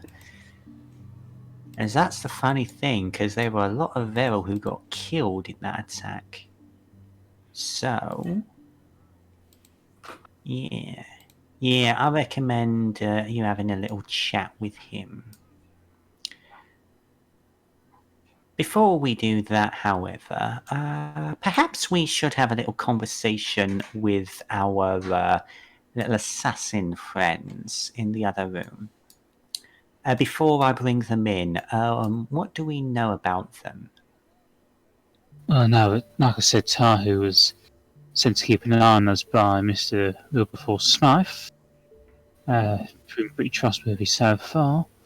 Yeah. And Cat Seethe, don't know that much about her other than that she happened to be in the right place at the right time. I don't really like coincidences. Let's send them in. And she calls out Hilda, steps forward, opens the door, and after a moment or two, she is going to open the door, and she's going to beckon for Seethe and Tahu to enter the room. I should warn you, Tahu is a Kenku. He might have a bit of difficulty getting his points across. We'll see what happens. So, with you guys in the room, we are going to take a bit of a break, and we're going to head back over to the outreach. Alright, I'm just going to the loo super quick. RB. Okay. Timing! You know what? Do that thing. I mean, in this session, Yes. Seethe feels like Morn from Deep Space Nine. Blue balled into talking. Oh no, I One of my just fine. one of my favourite Easter eggs in Star Trek Online is that you ask when you're in Quark's bar, literal hours will pass. Hi, I'm back. Hello. Talk about timing. I was like, I'll just go to Lou real quick. It's not going to go back to me. And then they're just like, let's go back to Icrius. I was like, no! I am sorry. It's not your fault. Okay, so darn it, what's up now? You having issues? Am I having issue or are you having issue? You said, darn it, what's up now? And I was like, what? Okay, no. You said darn it first. You said darn it, Jurnis. Oh, well, okay. We're so I'm used to things struggling to going open on. the paint pot, so ignore me. We're so used to things going wrong. We're imagining problems now. Okay, so I would say that a little bit of time has passed, and Sir Icrius has basically, despite the fact that everyone is kind of staring at your tabard with a little bit of concern, you've been brought into I would say your two guides are Nil Olsen, who is a gnome. She's a cleric of a religion that you've not really encountered before. She's a member of the Javen, a member of a faith called the Arrocakkra. And this one, of course, is an elven gentleman. His name is Thangwin.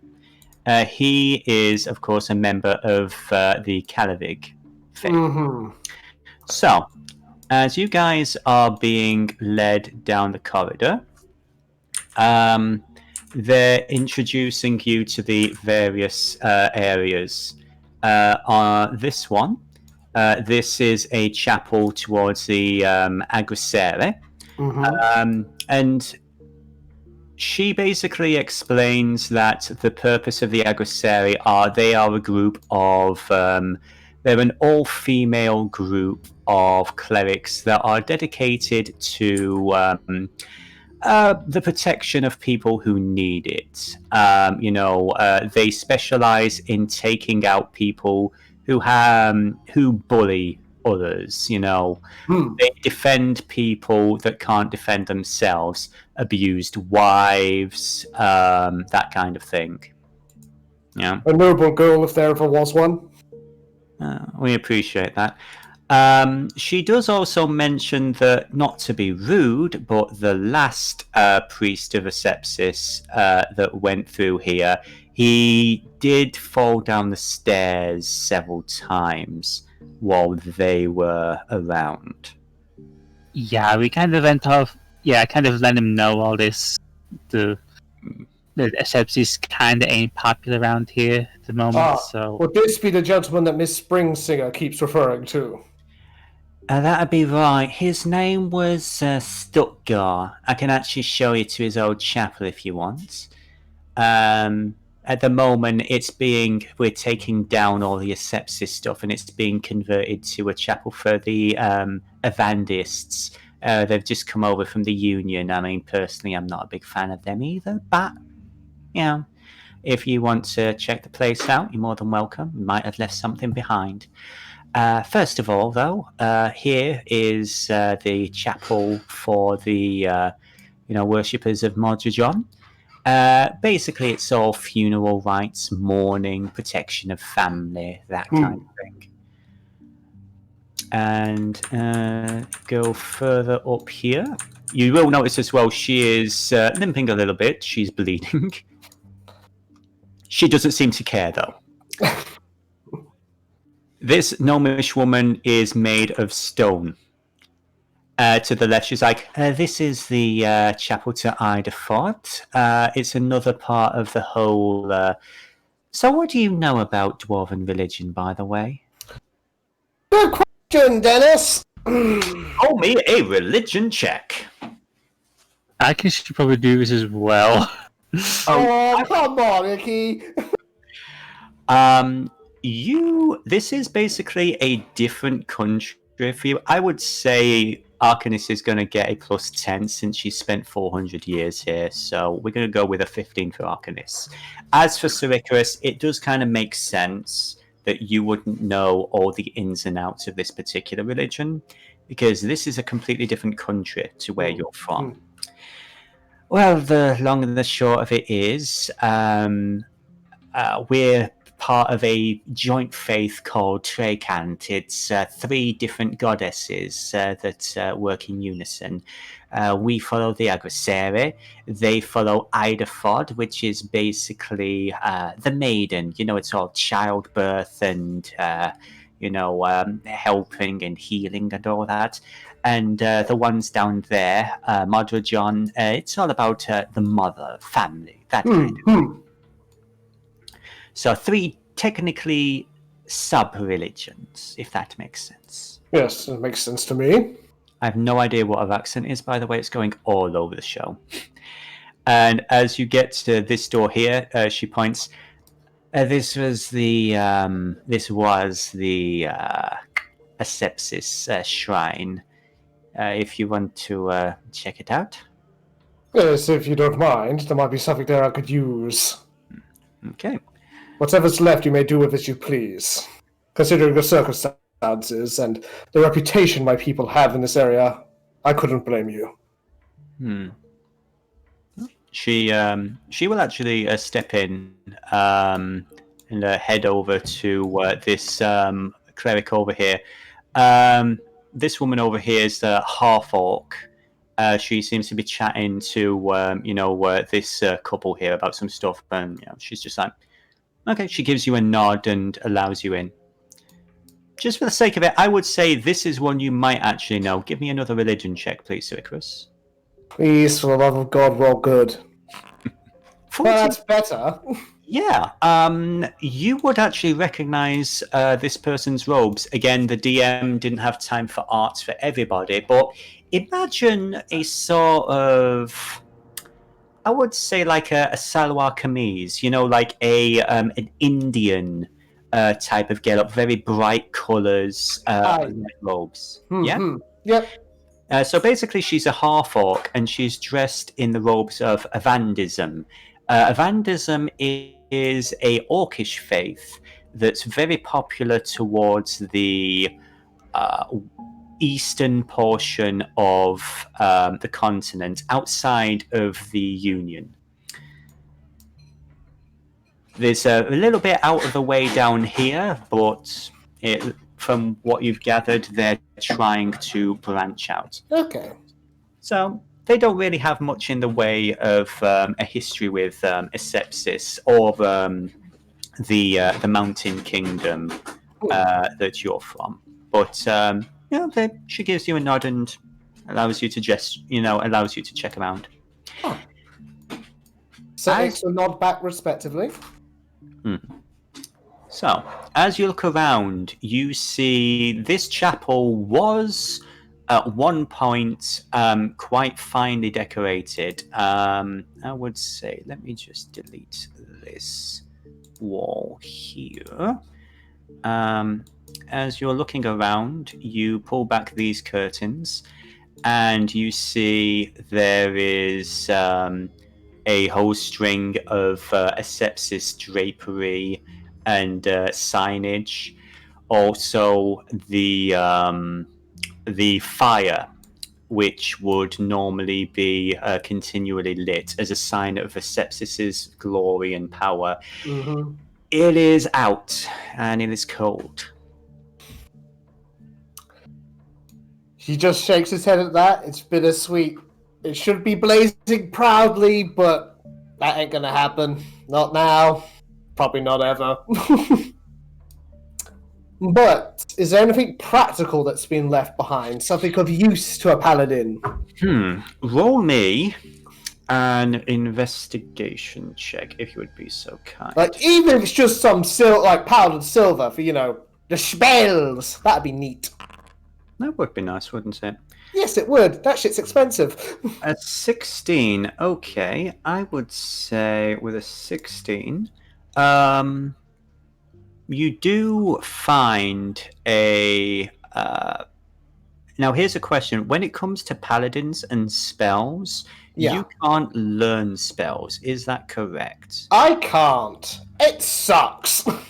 Yeah, paladins know every spell on the spell list, same as clerics, but they can only prepare a certain number of them per day.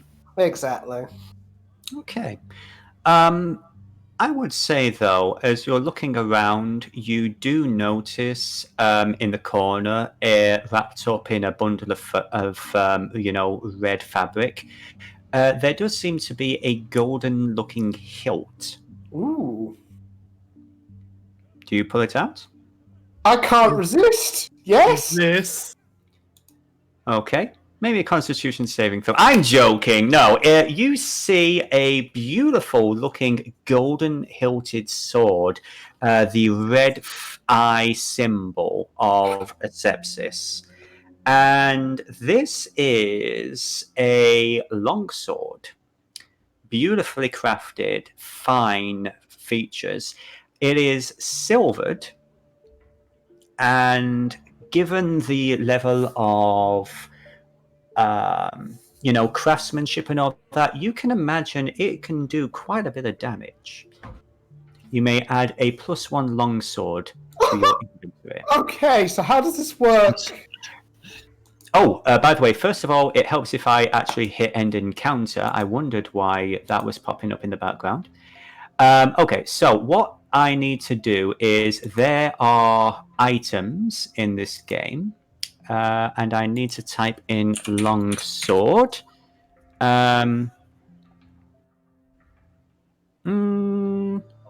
Actually. Oh, yes. Okay. I am going to put something in your inventory, and I want to hear your reaction. Could you sling me a regular longsword while we're here? I will. Okay, let me just double-click your token. So, Icrius, would you like to describe the little gift of Asepsis? Okay. Sure. This is a Holy Avenger longsword, ladies and gentlemen. It's a paladin-specific weapon. You gain a +3 bonus to attack and damage rolls made of this magic weapon. When you hit a fiend or an undead with it, that creature takes an extra 2d10 radiant damage. While you hold the drawn sword, it creates an aura in a 10-foot radius around you. You and all creatures friendly to you in the aura have advantage on saving throws against spells and other magical effects. If you have 17 or more levels in the Paladin class, the radius of the aura increases to 30 feet. Jesus! Now, full disclosure, I didn't quite read all the description of the item before I gave it to you. However, it's mine now. However, never say I never give you nothing. DM? Yes? Yes, my Would dear. this by any chance be the weapon I drew? Yeah. Say that one more time. The weapon you drew? Yeah. Oh, when you were drawing. Refresh my memory. I'm so sorry. I'm blue screening for a moment. Oh, like about a month ago, I drew up like a sword for. I got it. I'm done. Yes, thank you. Yes. You know what? Yes, it actually would be. Amazing. I was squeeing the whole time because I was like, "This is gonna be it. This is gonna be it." See, now Dennis has to add an illustration to the game at some point so the audience actually knows how this thing looks. In the meantime, if the stream mistress would like to, take that picture from the player chat, but yeah, that is your new longsword. Oh my god, the player was just kind of blown away. You are welcome. Yeah! Leaning up against the door, looking it up and down, the Calavic cleric, the elven gentleman by the name of Thangwin. It's like, that's not too bad. It looks pretty good on you. I'm sure you could do some real damage with that. Has he noticed that Icrius has just kind of been staring at him? Who? The Calvic cleric. I apologize. I did not see that in the chat. No, he looks over to Icrius. And what can I do for you, councilwoman? Oh, wait, you know about that. No, nothing. It's just been a while since I saw another elf. Oh, right. I apologize. Yes, I just came to the city about a month or so ago. The mistress brought us over here as part of our pilgrimage.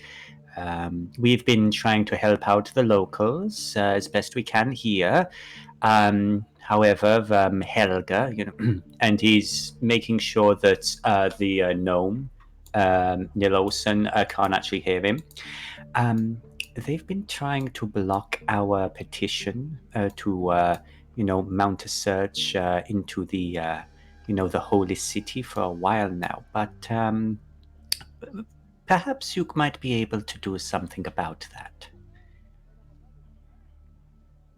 Well, where exactly is this holy city of yours? Oh, the holy city. The birth of our religion, Neloyal. Oh, yeah. To be honest with you, it's not a good idea to go down there. I would say at this point, Icrius, you have joined the conversation. Okay, good, because it's pertinent.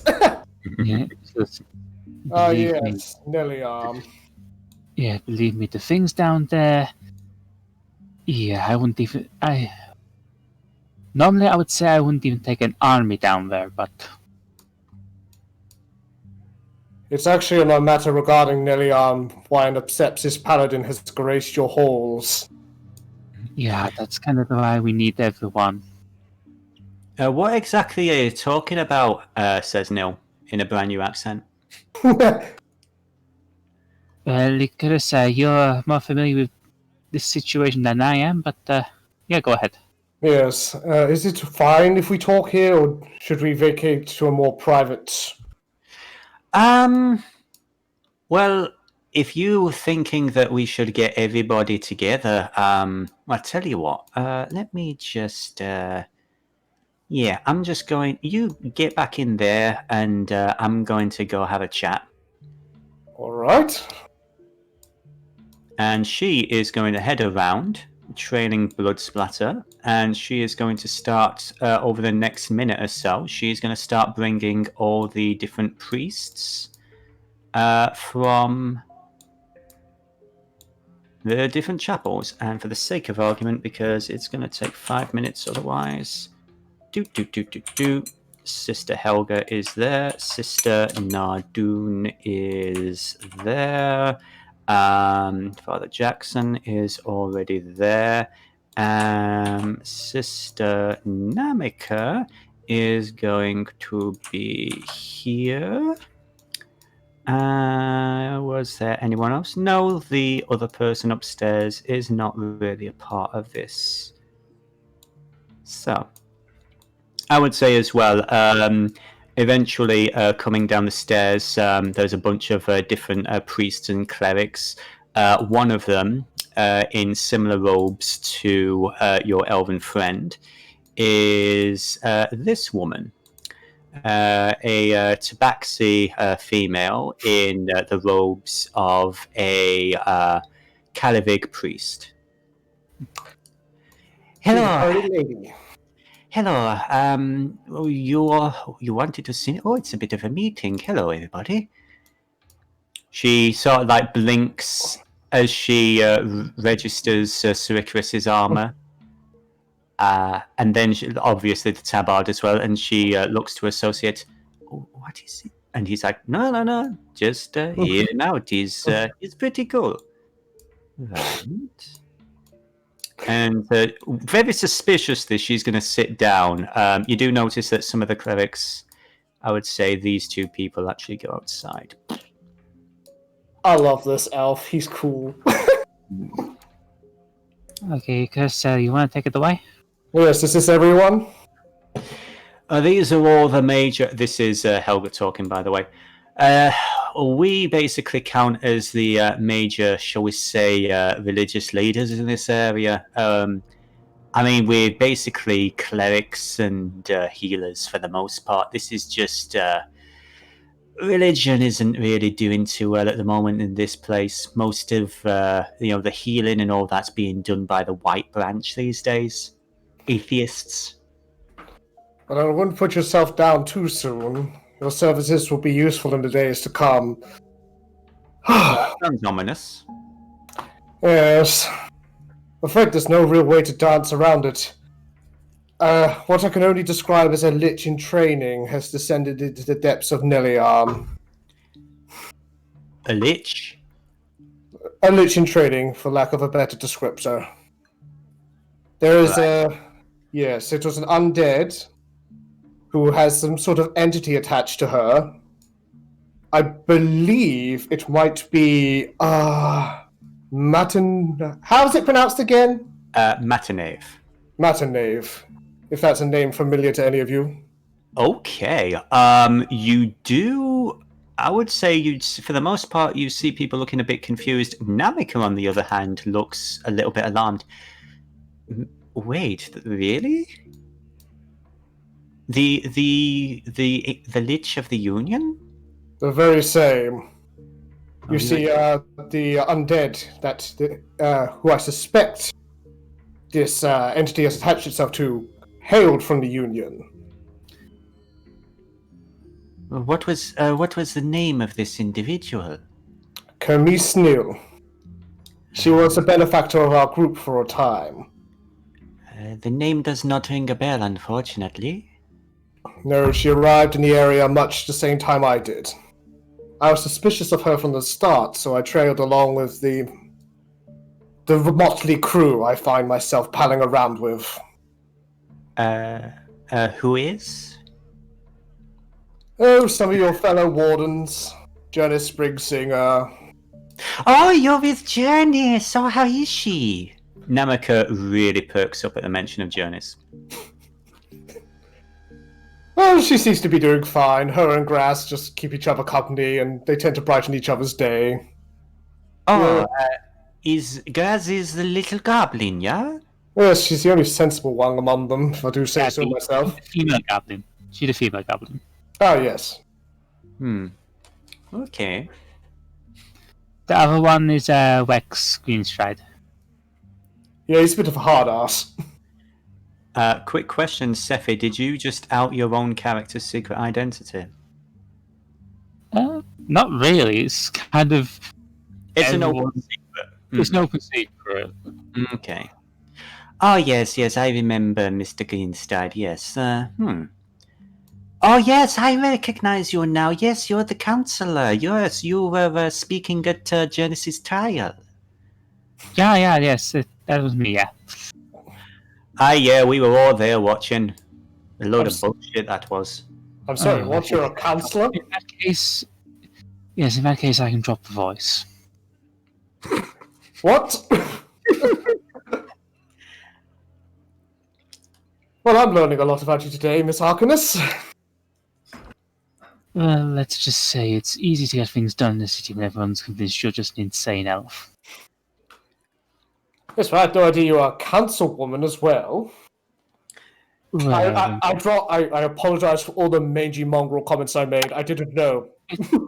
I wouldn't worry about it. I've been called far worse by far more, shall we say, influential people. Not to get off the track or anything, the dwarven gentleman towards the back puts his hand up. We're talking about a lich. We are, yes. Undercity. So, yes. Mm-hmm. And what is it that you want from us? You want advice? I mean, you're a paladin. Admittedly, you're of a faith that we... Okay, well, we've all got our issues with asepsis. I think we've got past that point now, but what are we supposed to do? For the most part, we're just clerics and acolytes. We're not paladins. None of us are really armed for battle. You hear this elven gentleman, chuckle to himself. Speak for yourself. I'll confess, I didn't think that far ahead. You also hear Helga sort of crack her knuckles a little bit, and you do notice the baton that she has by her side is covered with blood. Old blood, but it's got blood on it. Though it seems to me that some of you are ready and raring to go when the call comes to battle. I mean, let me put it to you this way, son. We're always down to protect those who need it, but actually going down into the ruins and everything, that's... So have you ever been down there? In a sense, yes. Not all the way down into Neliarm itself, but... No, if you'd actually been in Neliarm, we'd be impressed, because nobody's seen that place in 400 years. I'm talking about actually down into the caves. Yes. Chemise, stabbed me through the heart, grabbed my heart, struck me with coldness, and left me paralyzed and alone in the dark for hours. I was nearly left to die there. Well, I'm sorry about that, I really am, but if you've been down there, then you know that it's... The Underground's a pretty dangerous place. It is not like up here. There's... We have not been trained for stuff like that. There are things down there that... Well, I could tell you stories, but I doubt they'd be appreciated for the sleepless nights you'd have. Yeah, that too. Yes, I don't need any more rough nights, thank you very much, Miss Harkness. Also, I'll just, she was there the whole time, honest. Nil pipes up. Look, I mean, I don't know about you, but I'm willing to give it a go. I mean, I know it gets a little bit tight down there, but I can squeeze in most gaps. It's not going to be an issue for me. And if this Chemise bitch is that much of a problem, I think that we all need to do our part to get rid of her. Couldn't have said it better myself. It's true, we all have varying abilities and capabilities in this situation, but we are all people of the cloth, and we are all united in our goal of protecting the good and the innocent. The city may be rough, but I'm here to protect it, as are all of you in your own ways. I think whatever any of us can do, no matter how great or how small, it has to be done.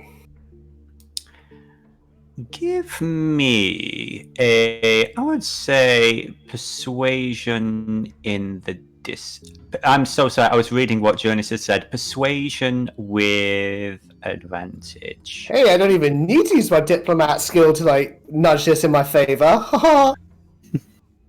Okay, persuasion. Okay. That'll be a 20. Yeah, you definitely feel the energy. There's always been a bit of tension and everything, given the nature of your faith and everything, but you can tell pretty much from the word go, you have been the most reasonable Asepsis they have ever met in their lives, it seems. And everyone does seem to be on the same page. You see Namika piping up. This is an old issue, and you do hear Helga over here roll her eyes and be like, "Oh, I don't believe this." Well, no. You see, the reason we came to this city in the first place was to explore the underground. It seems like it would be useful for us to join forces, not only to destroy this lich, but also to further the historical, endeavor that we have been, undertaking and denied this past month. Helga just rolls her eyes. Two birds with one stone, so to speak. Look, I'll tell you this right now, Cap. I'm not a big fan of you lot going down there. It is a dangerous place. You lot think that you're off to some like holy little pilgrimage, you're gonna get eaten alive. Even with this fella protecting you. And she points to Icrius. Aww.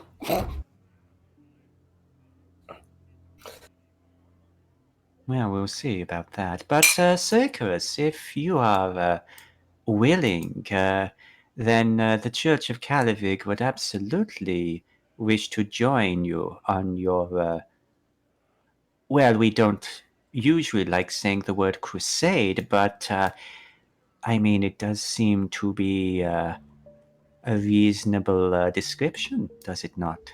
Indeed. Your assistance would be most appreciated. I greatly accept it. Good.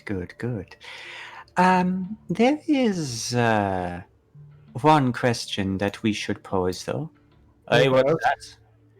So, what are we telling the rest of the people? You know how the free undead are treated in this city. If people learn that a large group of religious factions are joining forces to fight an undead, I have a feeling that would cause tension. We keep this on the quiet until I can have a few words with the plan. Yes, as far as the public need to know, we've just united to perform a religious expedition in search of artifacts and the like. Namika's eyes light up at that. Oh, this was meant to be. You have been sent by Calavig himself, Sir Icrius. And to be perfectly frank, if there's anyone in this city with the most experience at dealing with the creatures down there, it's me. We would appreciate your insight, Councilwoman. Excellent. It seems like we have a plan. Is there anything I forgot to mention? Anything anyone else wants to bring up? I suppose only when do we go? My associates and I, we can be ready within a day or two. That is the big question, isn't it? My companions seem to be of the opinion that this isn't really a big deal, at least not an immediate problem to be dealt with. I don't quite get the thinking myself, but in the interest of cooperation, I'm rolling with it for now. That's why I came here. I knew I couldn't rest unless something was being done about the undead menace beneath our feet. Dwarven gentleman puts his hand up. Well, let's be honest. Considering the fact that we've got urban fae going mental, we've got the city exploding every other day. We've got people disappearing. We've got all sorts of shit going on. There's a lot happening. Yes, I found that out. It's like you don't get a day's rest here. We keep busy, that's for sure. Yes, you have undead in your lakes. And nobody bats an eyelid at it. Oh, everyone bats an eye, just nobody goes in the flipping lake. Yes. You mean the one in the bottom of the sinkhole? Oh, that's no disrespect to them, but that's for the goblins. That's their problem. That's nothing to do with us. Fair enough. We'll bench that for now. For reference as well, when you're speaking of the large lake, Dankmire, that's so much a lake that's next to a city. That is a lake at the bottom of a sinkhole. Yeah. And like I say, up here on the top side of the city, they tend to leave the goblins of Grimscar to their own devices. It's literally beneath their notice. 100%. Mm-hmm. Why am I getting images of Blighttown from Dark Souls? Because that was part of the inspiration. Yeah, like I totally made that comparison a while ago, and Dennis said it was spot on. Yeah. Icrius is from Anolondo, and he's descended into Blighttown. The difference couldn't be more extreme. In fact, Icrius, we need time to get things prepared. We can't just march straight down there. Oh, I get that. I get that. I just don't know how long the other business is going to take. We're very lucky it won't take too much longer. Request from the DM, if you would both mind, if you would like to talk amongst yourselves for just a moment. Be right back. Well, I think being ready in a day and then just sitting pretty, I mean, would that be too much to ask? Would that be unfair, do you reckon? I would say have everyone who's going to be coming down with us be prepared, but not as immediate deployment, I would say. Fair enough. Be prepared, but no need to rush, basically. Pretty much. I could almost say there's a shiny new era tiptoeing nearer. I had to do it! Well, on the subject, Icarus, I'd appreciate it if you didn't tell the others about this. Not the meeting, but me. Oh, what, your not-so-silly voice? Yes, like I said, it works best for me to be able to maintain some kind of cover. My beak is sealed. After all, you're so kind as to assist me in this matter, and your presence has clearly been the only reason why I haven't been lynched. It does help that most people in the city are, to a degree at least, afraid of me.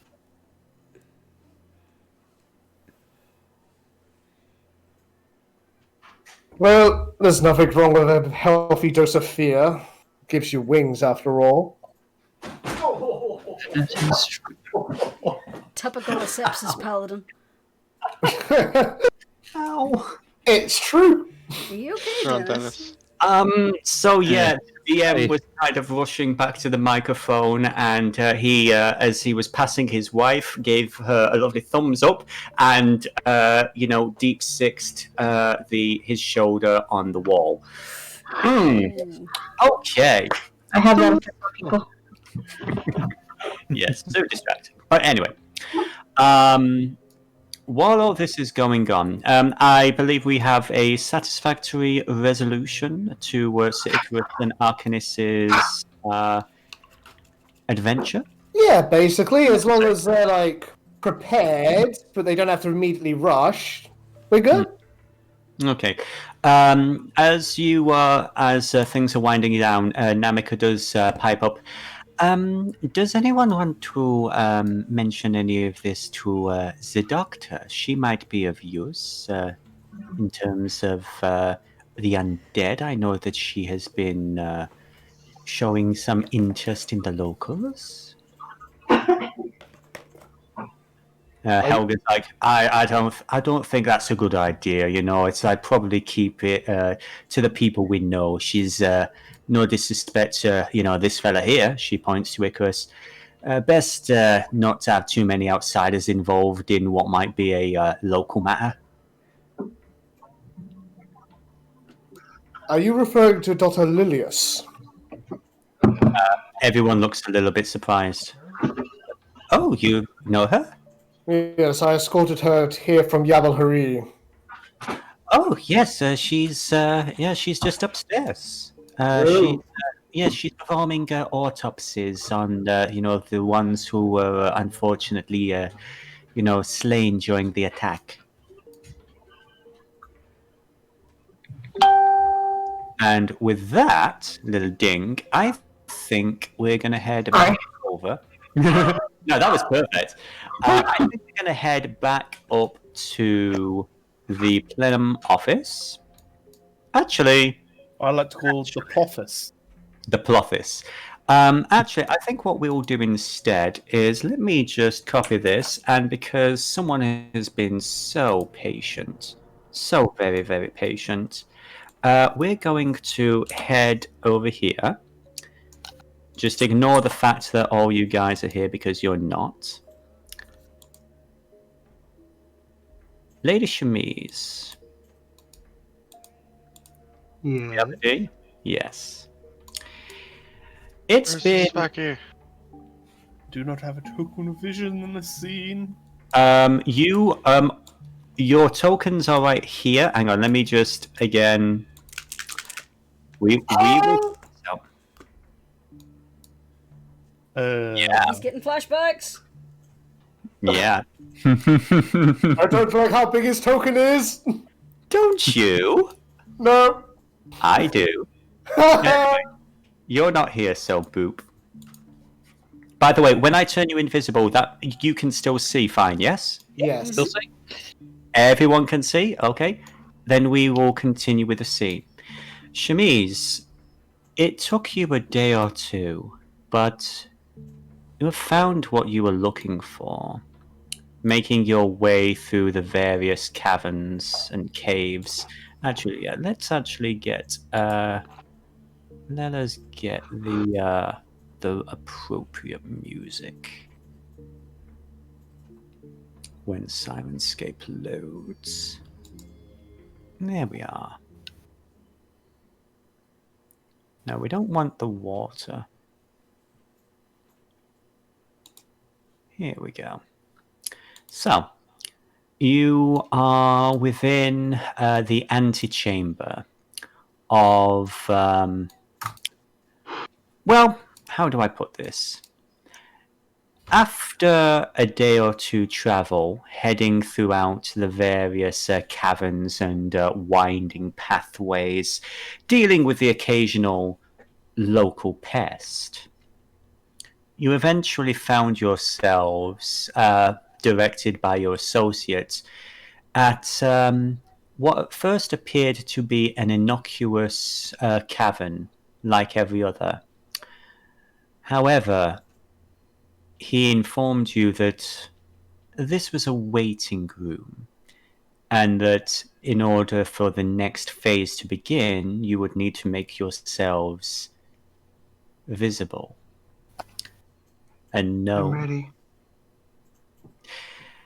Yes, I'm, for one, looking forward to this next step. Things are going to be very interesting. We need to be on our best behavior, after all.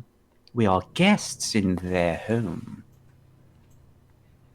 Genial bow, of course. So, now that we've had a little bit of time to prepare, though, what was it you wished to know? There was so much that we have not yet discussed, my friend.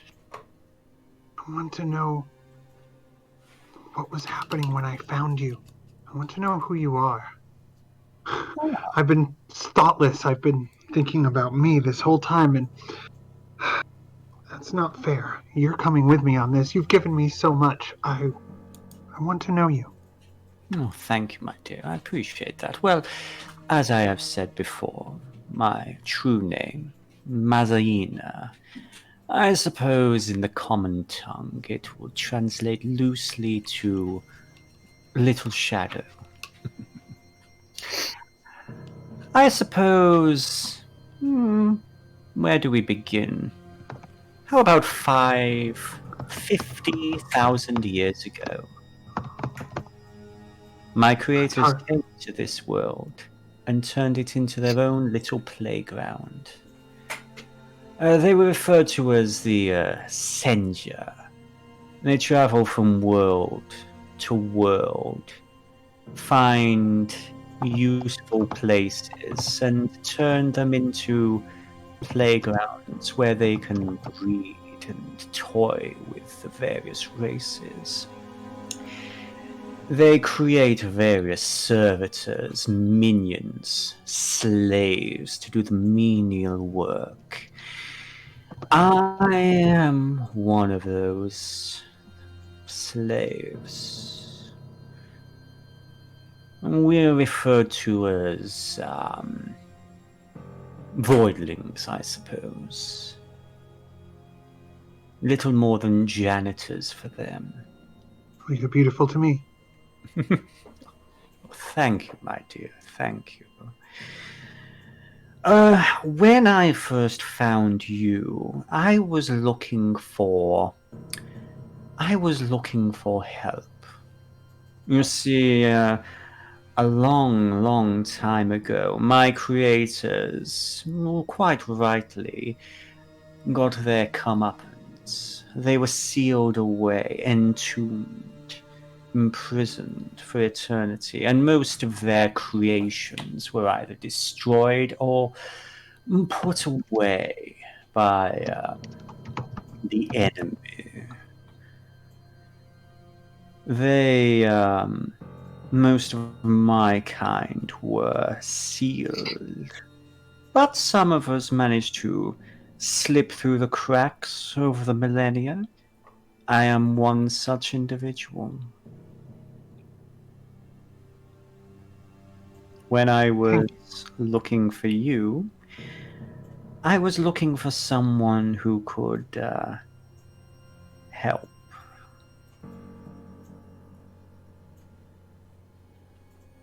I'll do what I can. And thank you. What for? All of this. Everything. Everything that's going to happen. Everything that I don't know that's going to happen. I'm glad that you appreciate the nature of the gift I have given you. Time and perspective is something rare for immortal-born creatures. Chemise hugs herself and says, ever since I met you, I've felt the coolness and I've just been waiting to get out of the sun, and now I am, and I'm ready. Yes, the sun is, that is an interesting... I suppose I should tell you about the sun at some point, but not quite yet. What about the sun? Give me a persuasion check. Yeah, she's not trying to be rude about it, but she really wants to know that. A 13. He says, let us just say it wasn't just my creators that found themselves imprisoned. Context, I suppose.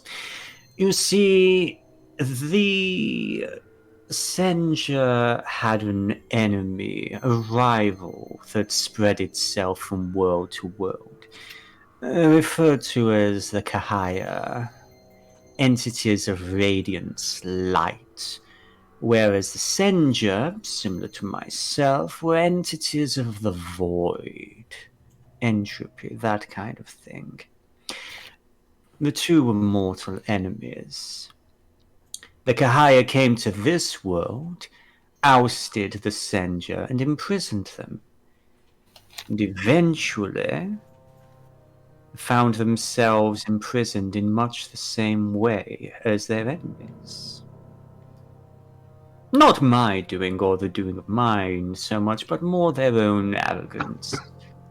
You see, when the Senja first visited this world, the first thing they did was to snuff out the sun, extinguish it. This entire world was a cold ball of ice. And lava. You know, they did need someone for them to play around with their little experiments. And I would say 10,000 years, perhaps? I wouldn't know. I wasn't exactly born at that time. So I can't even conceive of that.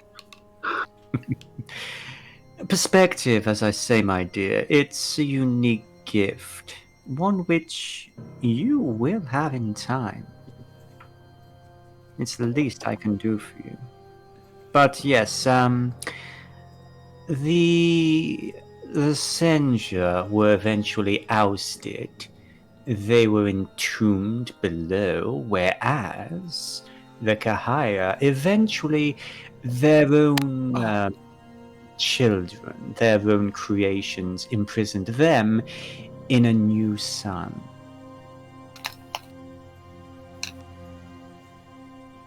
Makes me laugh whenever I think of your little Arrocakkra friend praising his god in the sun. Praising a prison? So close and yet so far. He's praising a prison? Oh yes.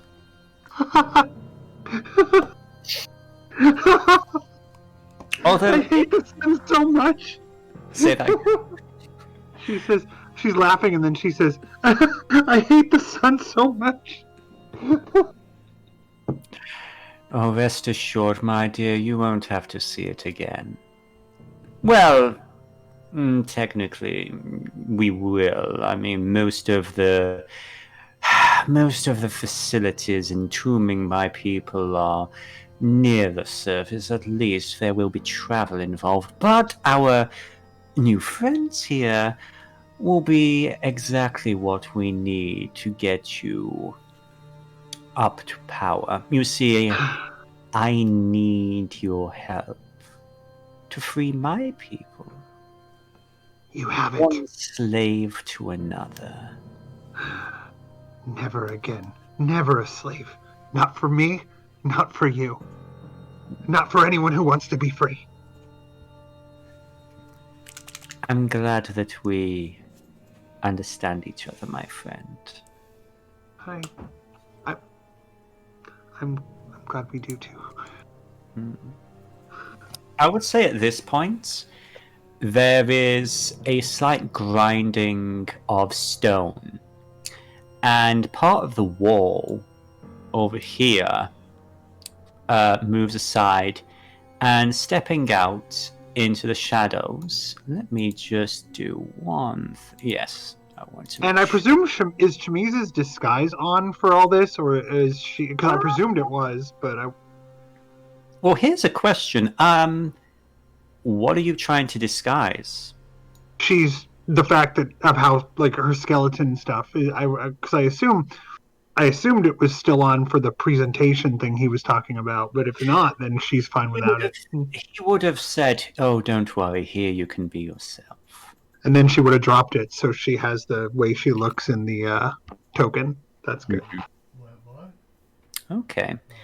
As part of the wall seems to grind away and disappear, stepping forward slowly is this small gnomish figure in a black robe. You see two glowing blue pinpricks of light coming from the eyes. He looks first to Mazarina and then to you with curiosity. He is clearly undead, skeletal, almost as much as you. And with a very thin smile, he says, "Welcome to Nelia." And I think that is where we will move that scene. I Meanwhile, was very worried for half a moment that you were going to say a blue-skinned gnome. a blue-skinned gnome. Oh, yes, Glorth. Yeah, I wonder where Glorth is. That would be mean. That would be mean, wouldn't it? Would I do that to you? Yes. Yes. Yes, I would. Yes, I would. Meanwhile, back in the city of Coswell Grim. Rest easy in the tavern now. Yes. I apologize. There we go. That's what I needed. So, we find ourselves back with Margot. She's been given a once-over to Seethe and Tahu. She actually does display her own August Sanctum pin. I would like both Seethe and Tahu to give me history checks, if you'd be so kind. Tahu, you can add a +5 to your... Ooh, yikes. 7, 8, 9, 10, 12. Oh, I didn't have the +5 to that. Oh, I just do it, in my head. So Okay. I would say 7, 8, 9, 10. So 12 for Tahu, 18 for Seethe. Okay. Soon. Okay. Yeah, me and Math hate each other. Math, You... DM's greatest foe. I like math. Not good at history, though. Okay.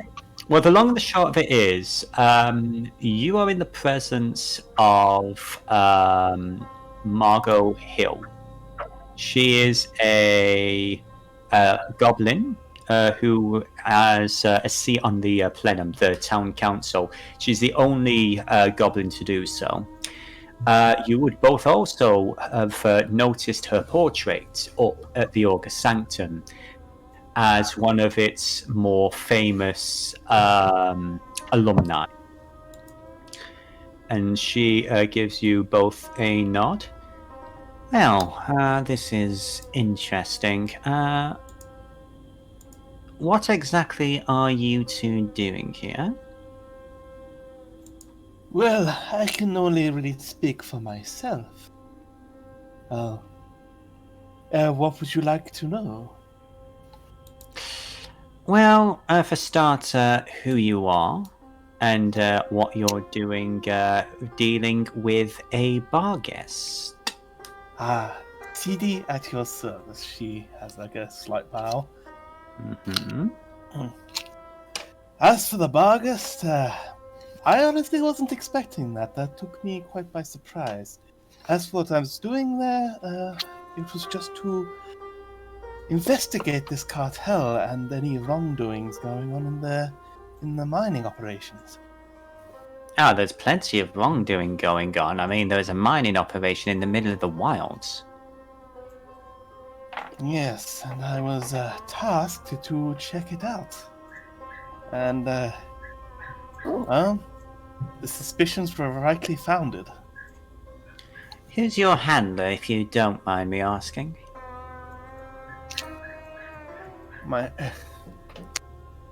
The person who gave you the job. Just so you know, that stuttering was not in character. Oh, no problem, no problem.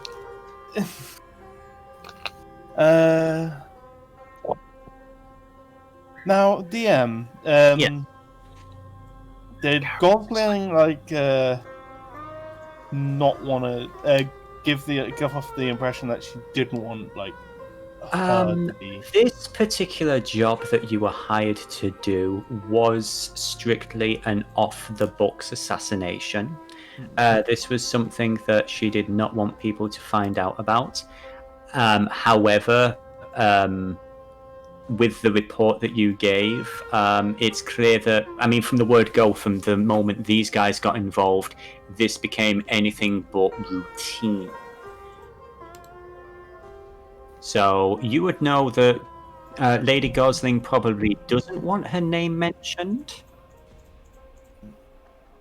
But this individual does seem to be someone of influence within the organization, so it is up to your best judgment. My benefactor didn't give names, but she's a very grumpy sort. Oh, it's that fucking halfling bitch. Okay. I didn't say anything. No, of course you didn't. She gives you a little wink. Oh, that explains everything. I need to have a conversation with her at some point now. And she looks over to Tahu. So, for the record, you're not the first Kenku I have met. Why? So I know it's very difficult for fellas such as you to forget things that they need to for their own health. So, oh, by the way, I look at her confused by that comment. What is... Huh? Yeah, give me an insight check. Insight. Okay.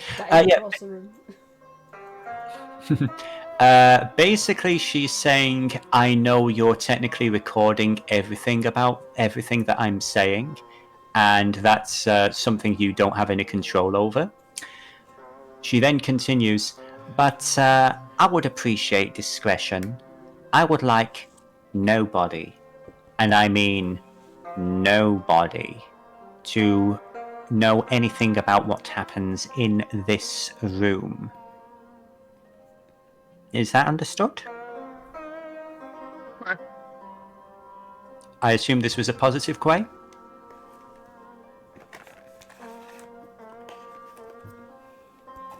Was that a yes or a no, Cream? I'm giving you a yes or a no. The DM requests the information. Yes or no? I'm Take it as you wish. You were breaking up there. Was it a yes or a no? I'd roll the deception, take that as you wish. Okay.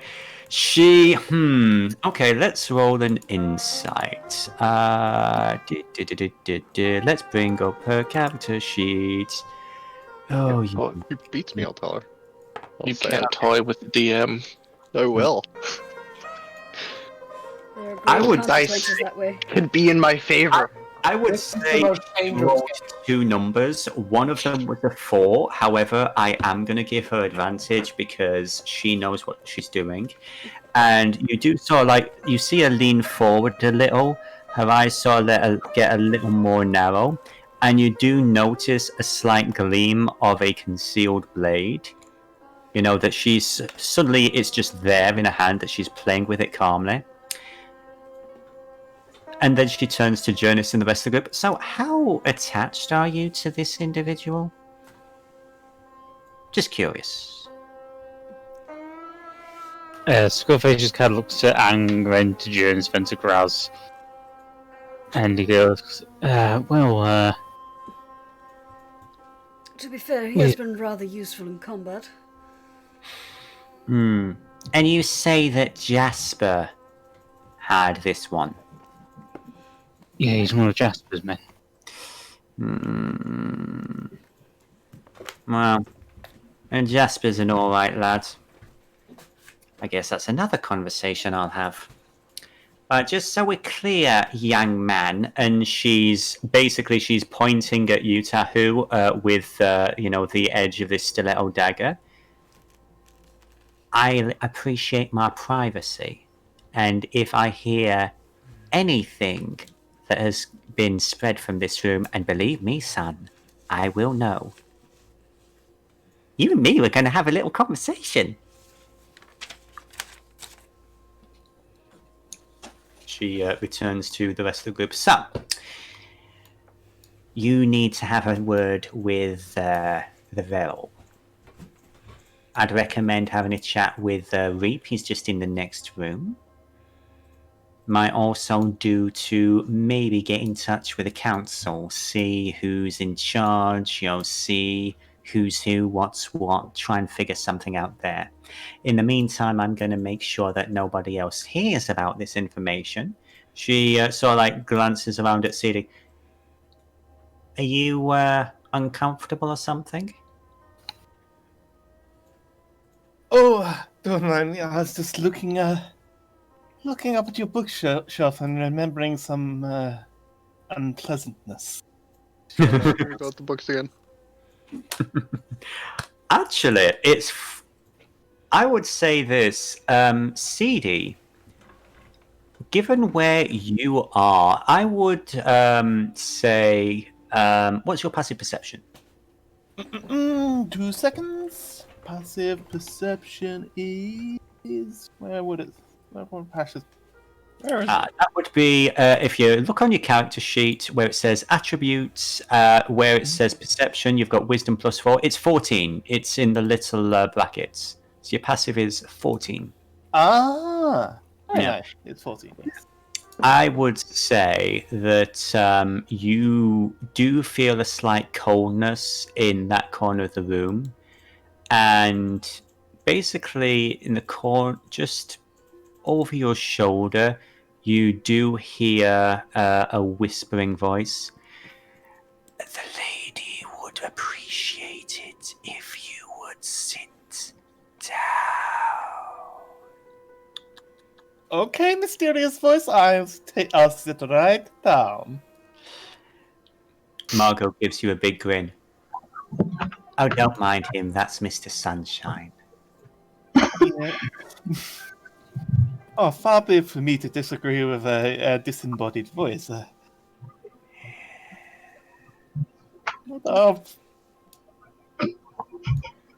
You're more welcome to make me any kind of nature check, religion check, history check, or sanity check. Okay, what's she best at? Jurnis remembers this thing.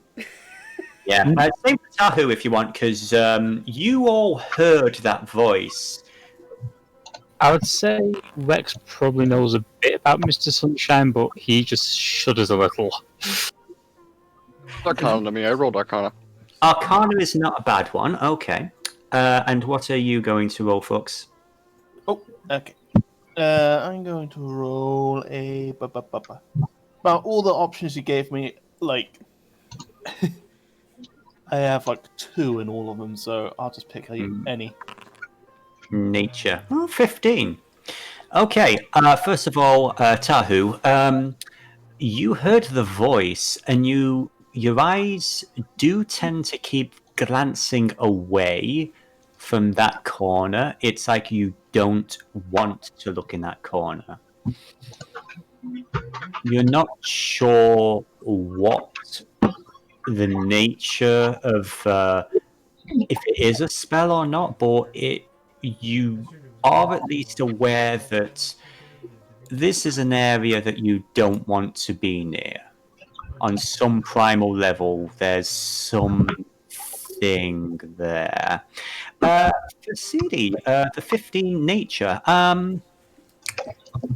you heard something that was right next to you. You almost felt something brush past you as it was whispering. Almost like a strange texture to the voice. Other than that, you have never... You're aware that there are some abilities that can gift invisibility. With a 15, though, you don't know of any particular creature that could do that.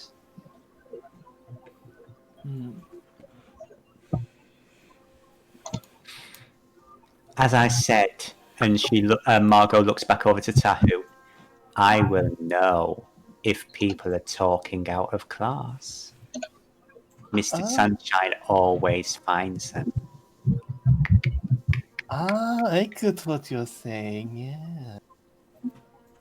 Very clever. Yes, he is.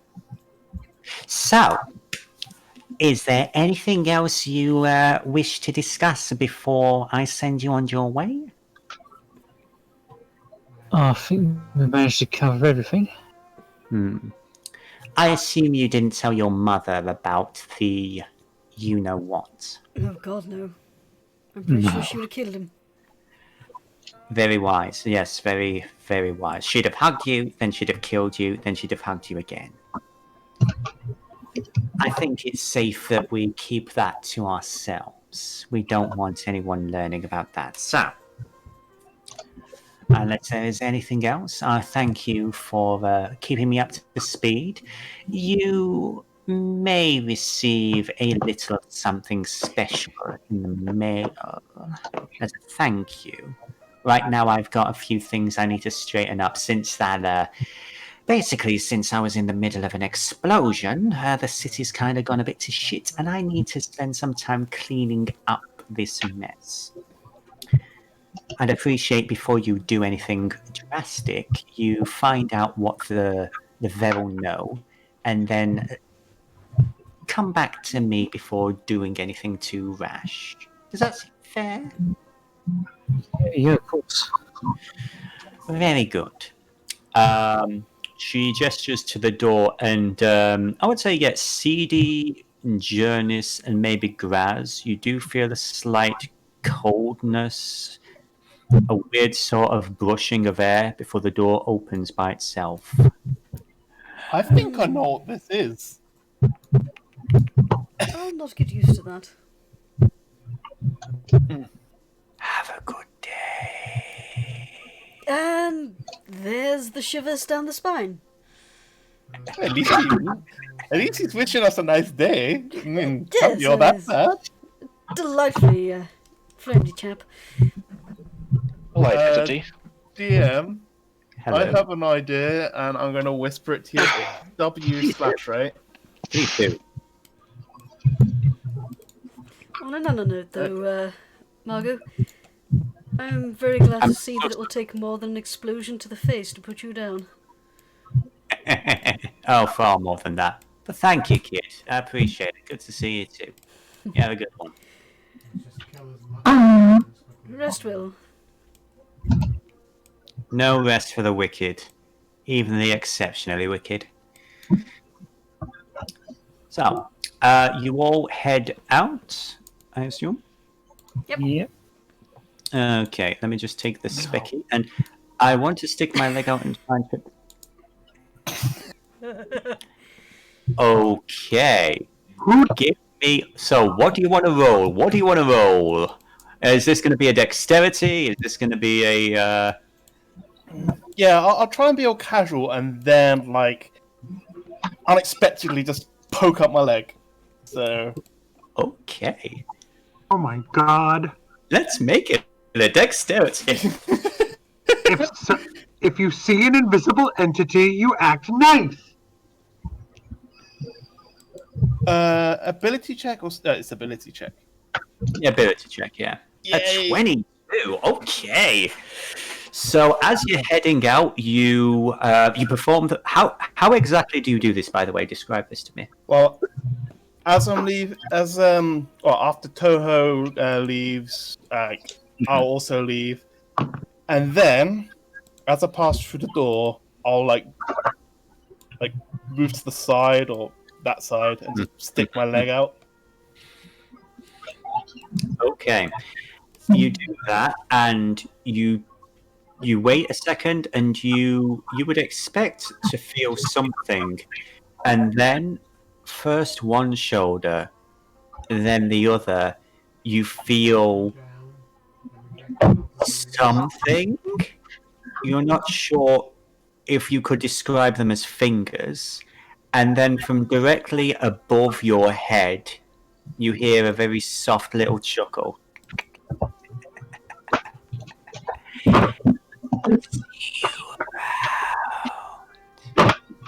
And the sensation gently leaves your shoulders as the door closes behind you. It's worth a try. The scariest game of I Gotcha Last ever. And by the way, the voice was coming from literally above your head. Oh god. The call is coming from inside the fear. So, now that we've tried poking the eldritch entity.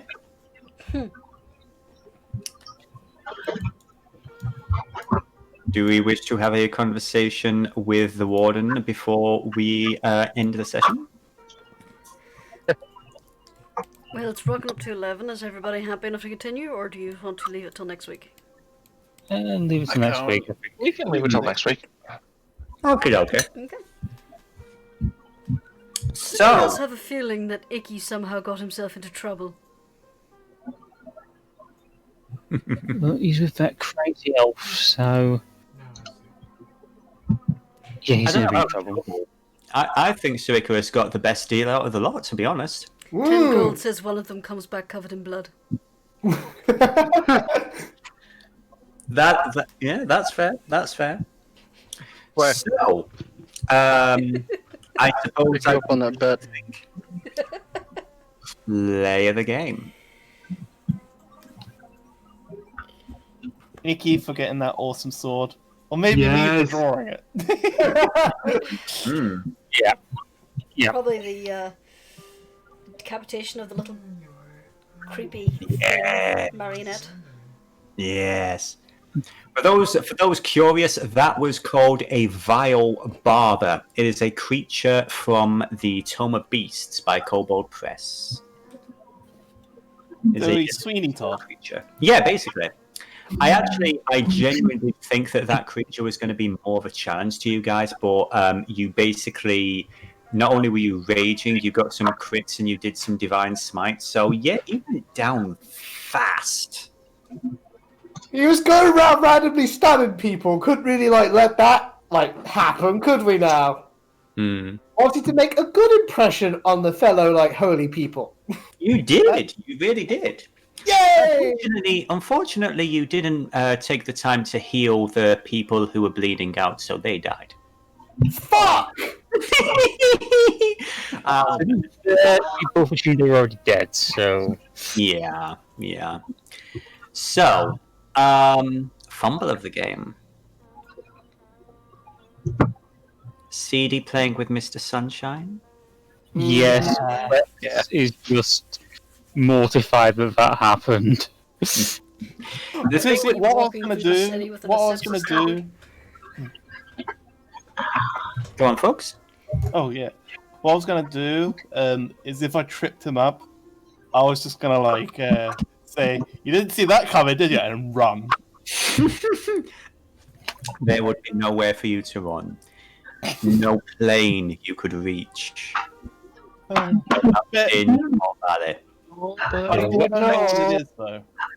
Lex does not know what Mr. Sunshine is. All he knows is, don't screw with him.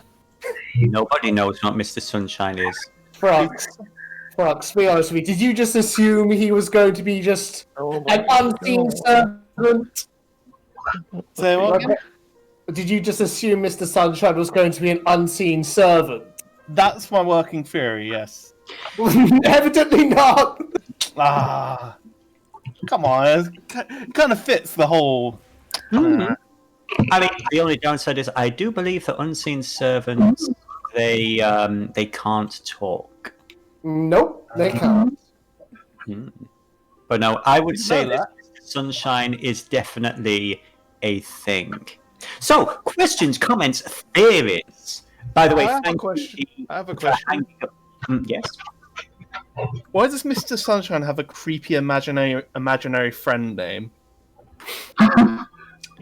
I will actually answer that because he's Margot's imaginary friend. Oh my god! Okay. He's been with her from the beginning. Yes, that works out so well. I'm sure Chemise is enjoying her imaginary friend. My friend's not imaginary. I just want to say, I love how Seethe makes it their mission to antagonize every authority figure. She's a That's beautiful. Tabaxi. Of course, It's a beautiful thing. Quirky like that. And it's not just the authority figures; it's the dangerous ones. Yeah. They're the funniest. Don't piss off Margot. I mean, I'm very disappointed. I will say that I was not playing a game where I could be Mads and Seethe was there. Why? Because I would want to get the two of them together. To be honest, though, CD wasn't trying to piss off Murgo. She was trying to piss off Mr. Sunshine. I will say, Siri, when we speak to Reap, try not to be so... You. I was trying to think of a more polite way to say this, but yes. He's not as tough as Margot. Trust me, I've been blinded, and what's the name of that spell? I think it was a type of compel, wasn't it? Suggestion? Suggestion, yeah. She gave him a suggestion. I've been blinded, and I've had suggestions cast on me, and both of those spells contradicted the suggestion task. So here's a question: Is Tahu feeling brave enough to report what happened inside that room to his benefactor? Maybe not all of it. A wise Kenku indeed.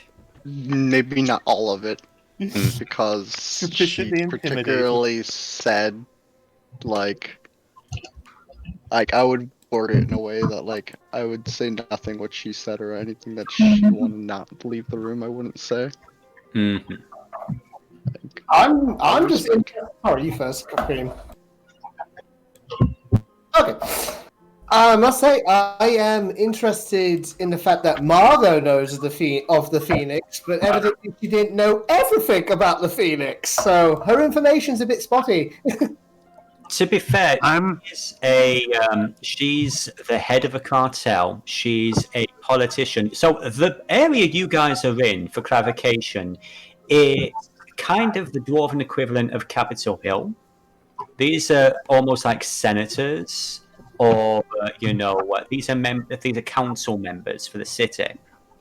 So they kind of have a general idea of like who the movers and shakers are. Whenever somebody important comes to the city, they get a general. They'll get, say, a note or two, but some of the information is going to get lost in translation sometimes. And a diplomat like Icrius, you would have actually been a footnote in a much more focused missive regarding a certain doctor. Hey, fair enough. I just get a little thrill whenever it's like, oh, look, someone knows Speaking of the Phoenix, I have to ask, Icrius, how you feeling after that scene you know nothing about?